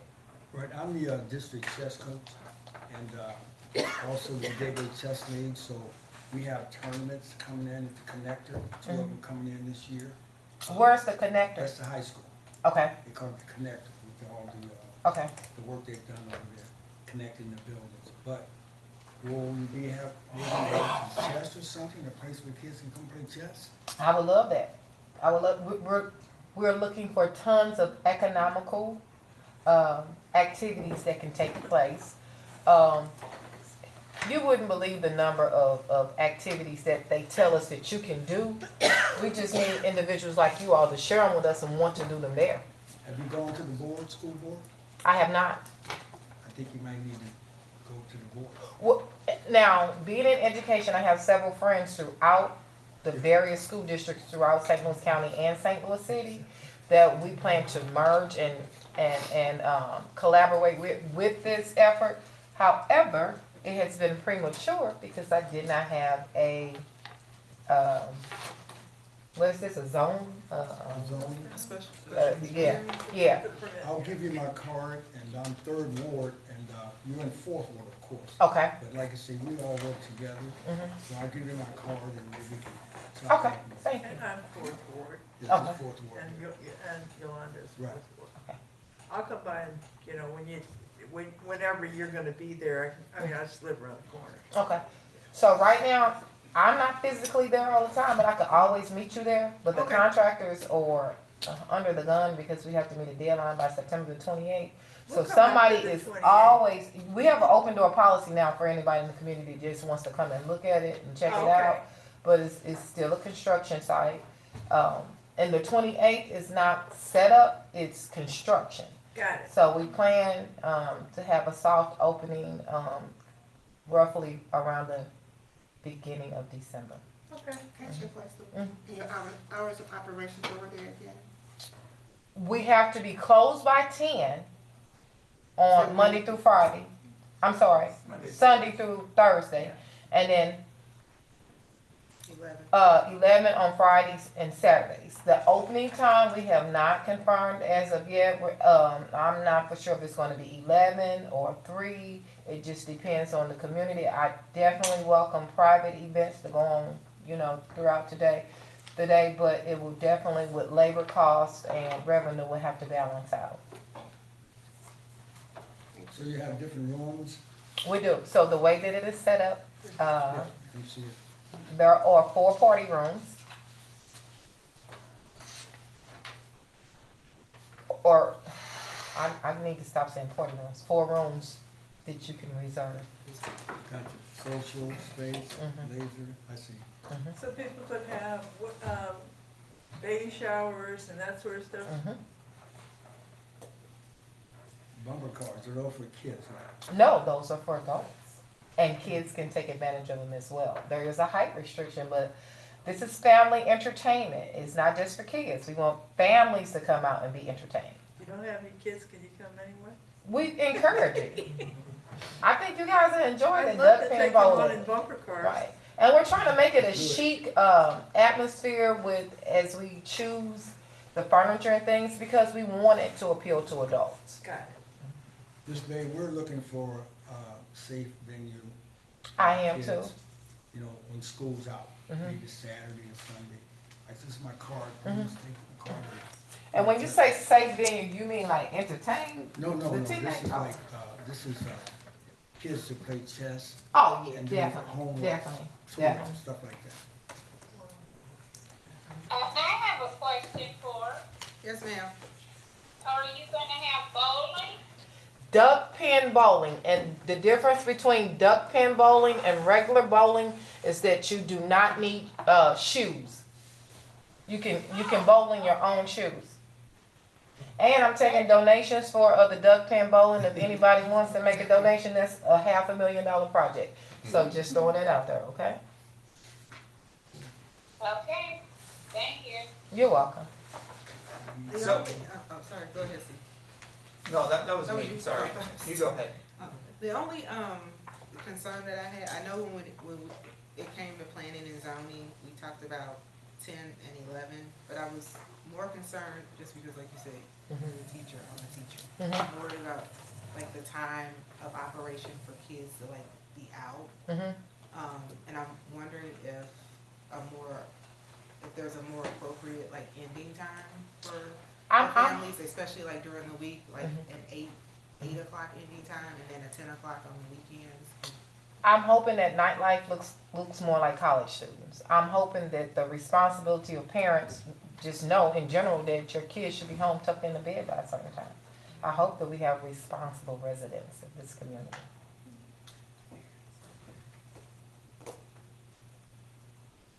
We hope so too. All right. Yes. So as far as where we're at in the process, planning and zoning has made the conditions, which I think everyone, the fence and the reduced hours, because without those, it would be 1:30 would be the mandated closing time. So at this point, you can ask any questions. We just accepted the first reading if we wanted to pass this tonight, and we would need a unanimous vote for a second reading and then have a vote to approve. Otherwise, we would have to take this to a future meeting and either put it on the workshop or put it on the next regular meeting. That's ultimately up to the council. Does it have to be a unanimous vote of those in attendance or everybody? Of those in attendance is my. Those voting on the measure. Yeah, it's And, it's part of our bylaws that to have two readings at the same time. and then you cannot vote unless you can be seen, is that right? You cannot do a roll call vote unless you can be seen. But we could have a vote on this, okay. How's everybody feel like we do? The other thing, I would like to make a motion about the times. I understand what you're saying about parents should know to have their kids at home. But I don't know if there's like a nice, like you said, like, I'm not sure how this would work, but there's like a nice, like, no one, where do you go and there's a place where it's like no one under this age. Rules and regulations. After this Okay. time, or something like that. That's more what I'm concerned about, because we like to think in education that parents always do what's best for their kids, but we also know that sometimes parents have a lot of fun, like also, and sometimes they don't wanna, like, move away from it. So I would like to see that group like come down, but I would also like to like make sure that a 12-year-old who has poor attendance, who is out with their family, is not there because my mama was up, we went to the party, like, because that's what I hear, and everything. So I'm trying to figure out, like, as a council, like, how do we, I know it's not our job to raise kids, that's not what I'm saying, but I think it is our job as community leaders to say, like, we're going to cut these things off in this community at this time, so that, like, it's quiet. Does that make sense? Yeah, I see what you're saying. You're saying after a certain time, this age group should be gone. Yeah, And then, and I don't know if we do that with, we say, we think you should close at this time, or if you do it yourself, or we just trust her to do it. Does that make sense? My concern with that would be, if you got a cantankerous 17-year-old who doesn't want to leave, do we wanna put the onus of that on the owner? I mean, you know, do we have a curfew in Norman? What is it? Yeah, we do have a curfew. Chief stepped out. I think it's like 11 o'clock. Yeah. That sounds right, I don't know it off the top of my It's head. been a few months since I've looked at it. Any day of the week, it's 11 o'clock. I think it's extended on weekends, but, yeah, I don't have my phone. You can look it up in the code. I don't have a problem with 10 o'clock. It's a matter of enforcement though, because What's that again? it is, can be a difficult ordinance to enforce because you basically have to get the parents in on it. So, It's 9 o'clock. Major Larson, you want to speak about the curfew? Yeah, I'm listening to the meeting, I'm sorry. I'm trying to kill two birds with What one stone. age is that? On the weekdays, it's 9 PM to 6 AM, and What on the age? weekends, it's extended, 17. Yeah. On the weekends, it's extended till 11 PM. Friday and Saturday. Okay, so it might be that at 9 o'clock, and on the weekends, it wouldn't matter. And it's just 1 hour. I don't know that but if a kid the kids should be with parents. Right, so I was they're gonna not say, be when you all outside. speak of the 17-year-old, We it's, should I, add that it Yeah. does stipulate, I believe, in the ordinance that it's unsupervised Okay. minors. So it does Alright. address that a parent who's lawful, with their lawful guardian, Mhm. I believe is exempt from that ordinance. Or if they're on an errand specifically for their parent. There are some stipulations on there for the curfew ordinance. So this is what I would like to do. It's good. Like, I would like to give it the first reading and everything, but I think we need to mull it over a little bit more. Cause I don't, you don't wanna rush, you don't wanna rush into it. So if we get some more ideas or somewhere else, I don't think it's necessary to rush. So we could postpone it to We can do the, the first reading tonight, and then the next, Yeah, we could do the second reading at the didn't we workshop. just do the first reading? Yeah, we could do the second reading at the workshop, or we Okay. could do it at the next regular. Okay. Ms. Bailey, what was your target date to open up? You wanna make a motion for the first reading? I need to better understand what you guys are saying so that I can have a target date, because I don't wanna continue to invest money into something that's not gonna happen. So can you all enlighten me on what a second, you said workshop? What does that look like? Or can you all explain to me what that means? So the workshop is the fourth Thursday of the month. And so, 26th the of this month. 26th. So what we would do in between then is come up, think with individually Okay. about what we would like to see when it comes to times. And then maybe also talk to the police a little bit better and everything, and some stakeholders, and what would you like to see and everything. And then when we come back on the 26th, we could eventually say, well, we think the time is okay and everything. Or we could say we would like to make a motion for the time to change to this. And then if everybody agrees, or if people say no, it comes up to a vote, and then that's pretty much what it is. Okay. Or it could stay the same. It just depends on how the vote goes. Okay. Can I say something? You seem to be a very responsible business owner. It was a great idea. We really want you to be able to do this. So it's just a matter of getting a feel for maybe the space and all of that. I'll personally come by there at some point, maybe this week, during the day when the Contractors are there? Yeah, and just kind of have a look around, and then I can report back and look at the whole thing, and, so, yeah, and I think other people could probably be interested in looking at it too. Okay. Because that space has been, there for so long unused, and we'd like to have good use of that space. You're doing a great job. Can I get a motion to postpone until the If I may, Okay. For the applicant's clarification, I also wanted to just, again, kind of get into the kind of basic issue here. To adopt an ordinance, like a special use permit, under Missouri law requires 2 readings, right? And then there's a Normandy ordinance which states that the 2 readings cannot occur at the same meeting unless there's unanimous approval among the council. Okay. So it's not just that the council is interested in considering and discussing a little further, but there are some actual procedural roadblocks. I just want you to understand kind of the procedural issues at play here. Okay.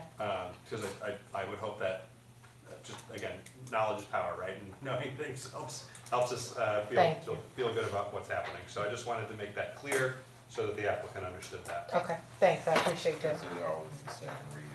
So now I come back for the fourth Thursday of the month meeting, or is it something that's open to the public or not? Yeah. Yeah. Okay, okay, The 26th, and this is at 5:30. okay. Okie dokie, well, I'll see you guys on the 26th at 5:30. Thank you. Okay, thank you. Thanks, Ms. Meg. Okay, have a good evening. You too. Okay, can I get a motion for, I'll make a accept the motion first for the reading? first reading. Second, Second. all in favor? Aye. Any opposed? Second reading will be later. Resolution number 24-43, a resolution for the city of Normandy, resolution for the city of Normandy adopting the 2025-2030 St. Louis Regional Hazard Mitigation Plan. Due to this not being, actually, the deadline is not until next year, can I get a motion to postpone indefinitely? I'll make a motion to postpone indefinitely. Second? Second. Any, all in favor? Any opposed? Oh, Sam, do you wanna do is that all you wanted to say about it? Yeah, basically, East West Gateway is putting together the next 5-year plan for the regional hazard mitigation. There was an email that went out, I read the deadline wrong. There is something that's due next week, but does not need the council. And then we will pass this at some point in the next year. So, once the plan's actually finished. Right, East West Gateway hasn't even finished the plan yet, so there's. But they made the sample resolution, which is what confused me. Yes. So, sorry. It's their fault. Resolution number 24-44. I'll email you. A resolution of the city of Normandy adopting the city authorizing the city administrator to enter into legal service agreement for Ross A. Davis, special prosecution services. Can I get a first? I'm happy to kind of explain Yeah, why this is please. before the council. First and a second, or you go first? Well, I mean, if, I can explain if no one is even comfortable making a first and a second Go ahead, please. before that. So, sometimes, not often, but sometimes, in my work as the city prosecutor for Normandy, I'll run into a conflict of interest, right? Maybe a former client is a defendant and I can't prosecute them. Maybe, there is a matter that involves a city staff member or a member of the council, right? And then I have to I can't be involved in that either, right? Just any number of things can happen. Rather than each individual time this happens, we have to come and figure out how to hire special counsel. I thought it would be easier to just have special counsel on retainer. Now, not retainer in the sense that he's being paid every month, even though he's not gonna do work, but just kind of, you know, the engagement the agreement has been executed, and any time that the city needs special counsel, the special prosecutor is ready to go and can just step right in and handle things without things taking too long to be addressed, right? So it's just an efficiency matter. Ross Davis is a local attorney. He is the municipal prosecutor for a number of different municipalities. Florissant and Olivet are the two that pop off the top of my head. I think Maryland Heights maybe as well, but I'm not sure. But he does a lot of this type of work. So he's, you know, he would be able to, I've already talked to him, he'd be able to jump right in and handle stuff that I wouldn't be able to handle. And then we'd just be able to keep moving smoothly without having to bother with it too much. So just one thing I'd like to also note, because it looks like, sorry, the legal services agreement did not actually make it into the packet, or at least not my version. So I just want to note that the key provisions are that his hourly rate would be $185 per hour. That is comparable to my rate. That is comparable to rates for this type of work across the region. So I think and for someone of his caliber, I think that's a really good rate. And the agreement, again, it just sets forth the terms under which, Ross would serve as a special prosecutor, the circumstances in which he would step in, and, limits the scope of his representation to special prosecutor only, right? Provides his rate, and that he shall keep a detailed record of all time expended, and that'll be submitted to the city for approval. So, if there are any questions, I'd be happy to answer those, yeah. Yeah, I'd like to ask a question. Is this, What, oh, go ahead. is this fee for service, so he only gets paid for the service? Correct, he only gets paid for his service, yes, absolutely. So will we have to put him in the budget as a line item? No, because, again, I can, sorry, go I'll ahead. answer, so yeah, we have like a prosecuting attorney budget, because even some of the stuff that Andy does is hourly with the prosecuting attorney. There's a large portion on retainer, but every month there'll be a few $100s. So, he may only serve once or twice a year for a couple hours, so it'll just be part of that budget line item. So, okay, so I got you. In the last several years, I've really only encountered one instance where I needed to hire, where the city needed to bring in special counsel, but it took several months, right? And it was a ticket that, in any other circumstance, could have been dealt with real fast and just, one and done, but because special counsel had to be provided. So a line item for attorney fees, so they cut into your money? It would be part of the prosecution. Well, I mean, that's more of a Sam question, but yeah. I mean, if we got to the end of the year but even, I mean, it's unlikely that it would. Okay. It's unlikely that it would. Well, what do we need to do? And then are you gonna go through the same explanation for the judge? Yeah, we'll get that. Yeah, okay. Or you just say ditto? I don't. So can I get a motion to adopt resolution number 24-44? So moved. Second? All in favor? Aye. Any opposed? Ayes have it. Resolution number 24-45, a resolution of the city of Normandy appointing Brooke A. Smith as professional municipal judge and authorizing the city administrator to enter into a legal services agreement for services related thereto. This is very similar. We're basically just filling up the bench for our court here. This is the provisional judge. Judge Chris Doley, he's still, the Honorable Chris Doley, he's still our judge, but he does actually have quite a few conflicts because he does practice in criminal defense. And so he does have more conflicts, and if he goes on vacation, this Brooke Smith, who he recommended, and I believe she works for like the city of University City, but she has a law license, and she used to be a municipal judge, but now she just fills in like this, and this is who Chris recommended. So.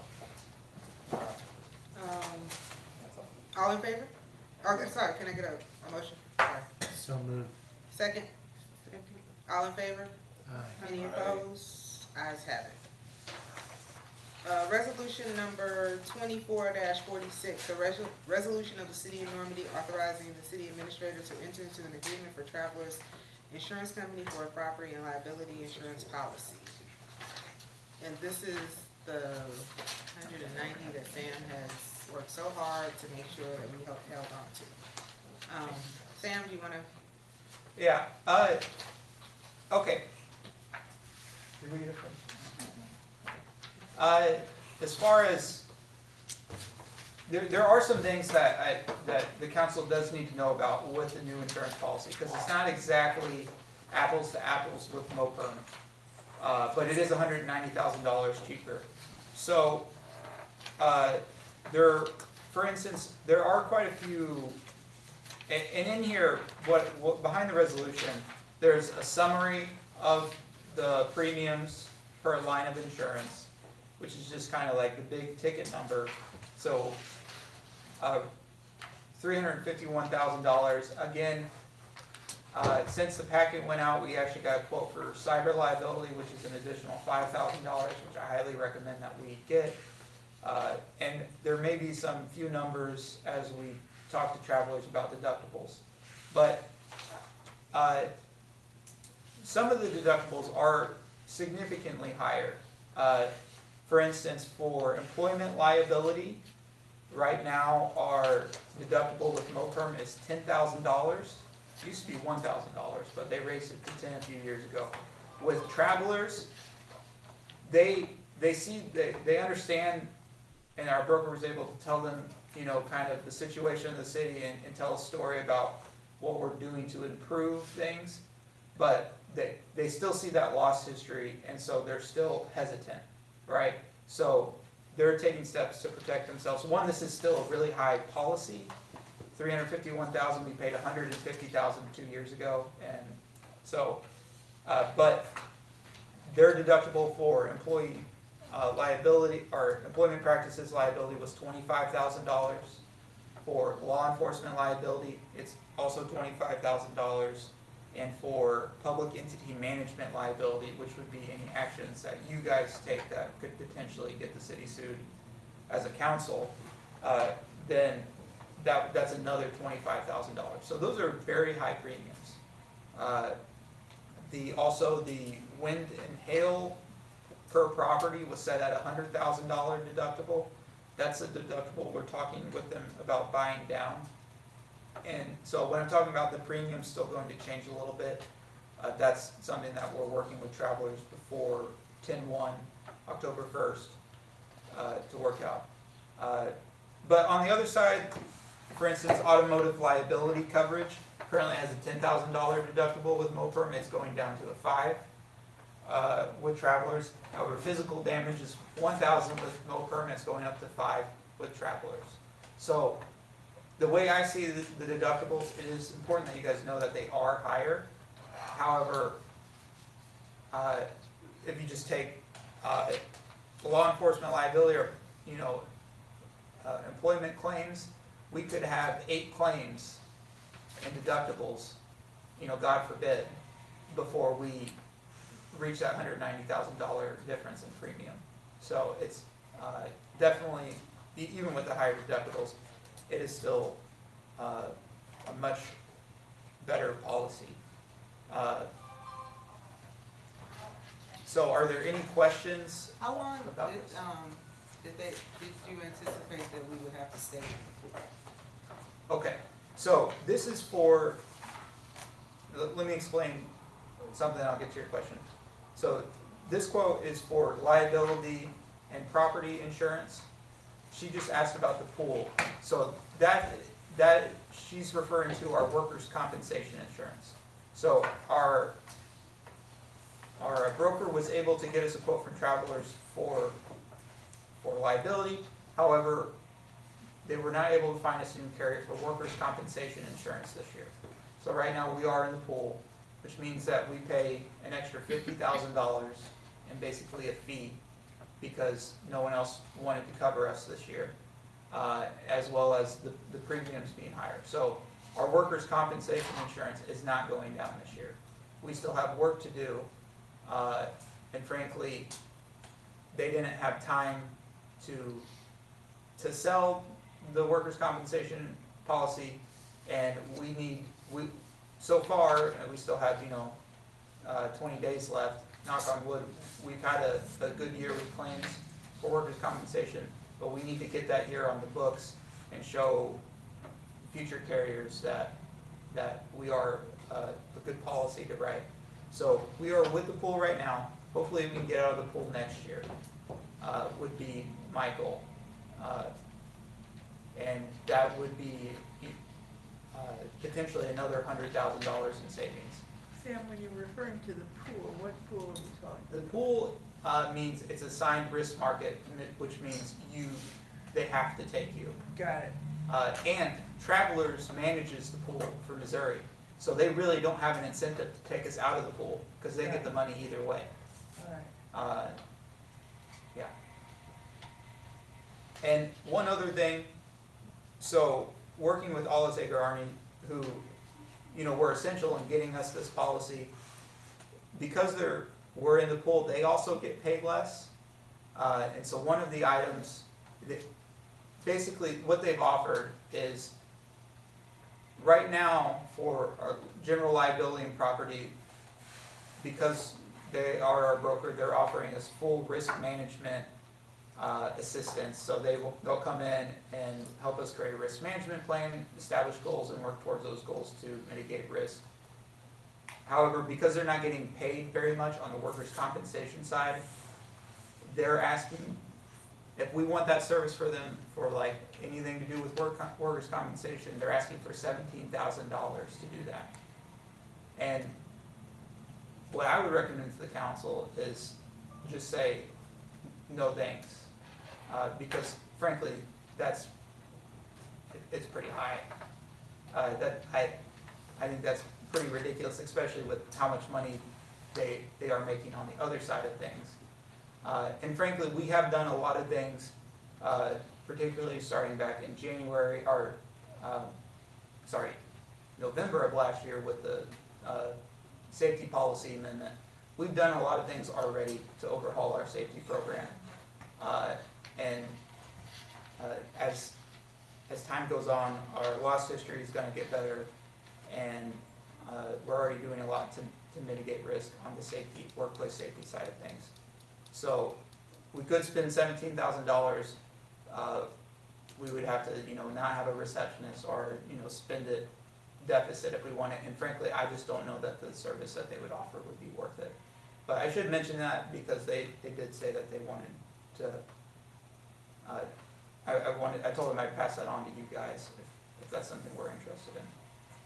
Are there other places that we can get help with risk assessment that wouldn't cost so much?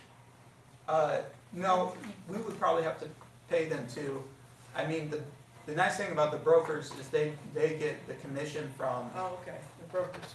Yeah. Yeah, okay. And because we're at the pool, the commissions are so small. Yeah. That you don't get that service. However, let's say we do the work ourselves and they are able to sell us it and get a different policy next year with workers' compensation, their commission will go up and then they'll start providing that service to us for free. Okay, so we pass this tonight?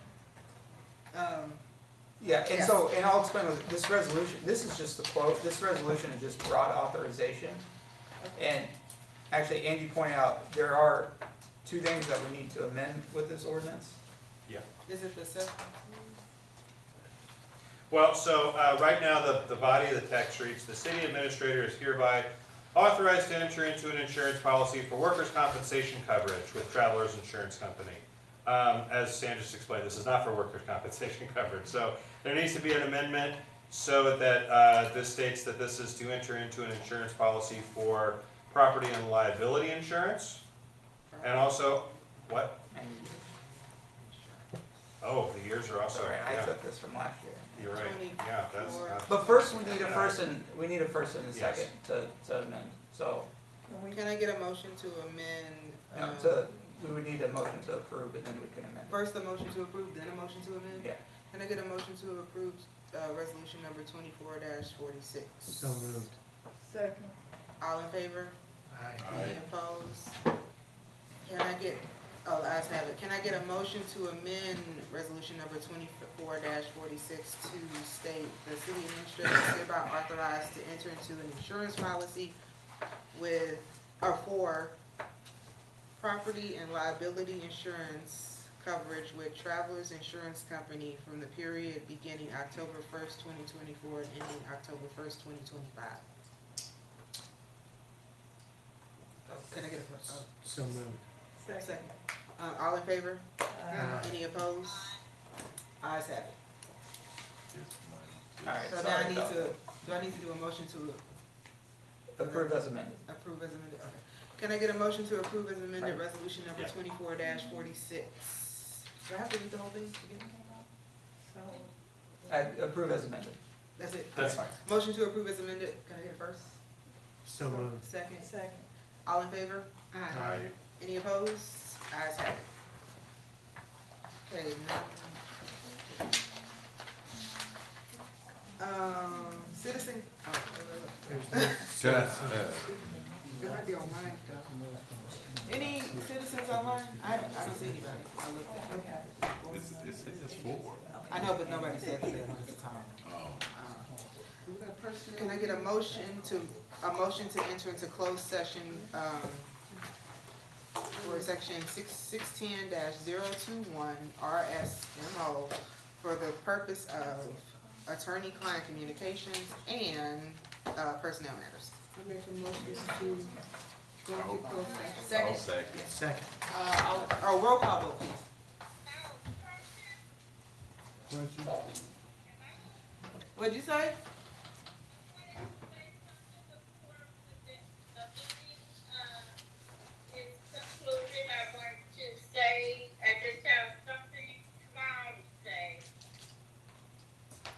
There is a motion on the Well, floor. we have to go through this motion first, and if you wanna, cause we have a motion on the floor, so we have to vote on this. Oh, okay. Wait, roll call vote. Councilman Sachsenheimer? Yes. Councilwoman Cleveland? Yes. Councilman Evans? Yes. Councilman Nelson? Yes. Councilwoman Campbell? Yes.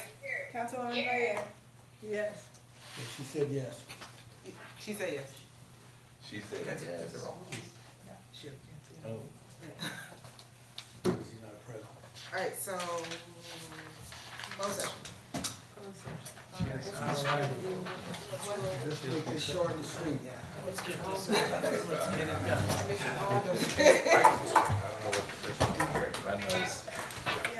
We're going into, closed session now. That takes me out quick. Okay, I just want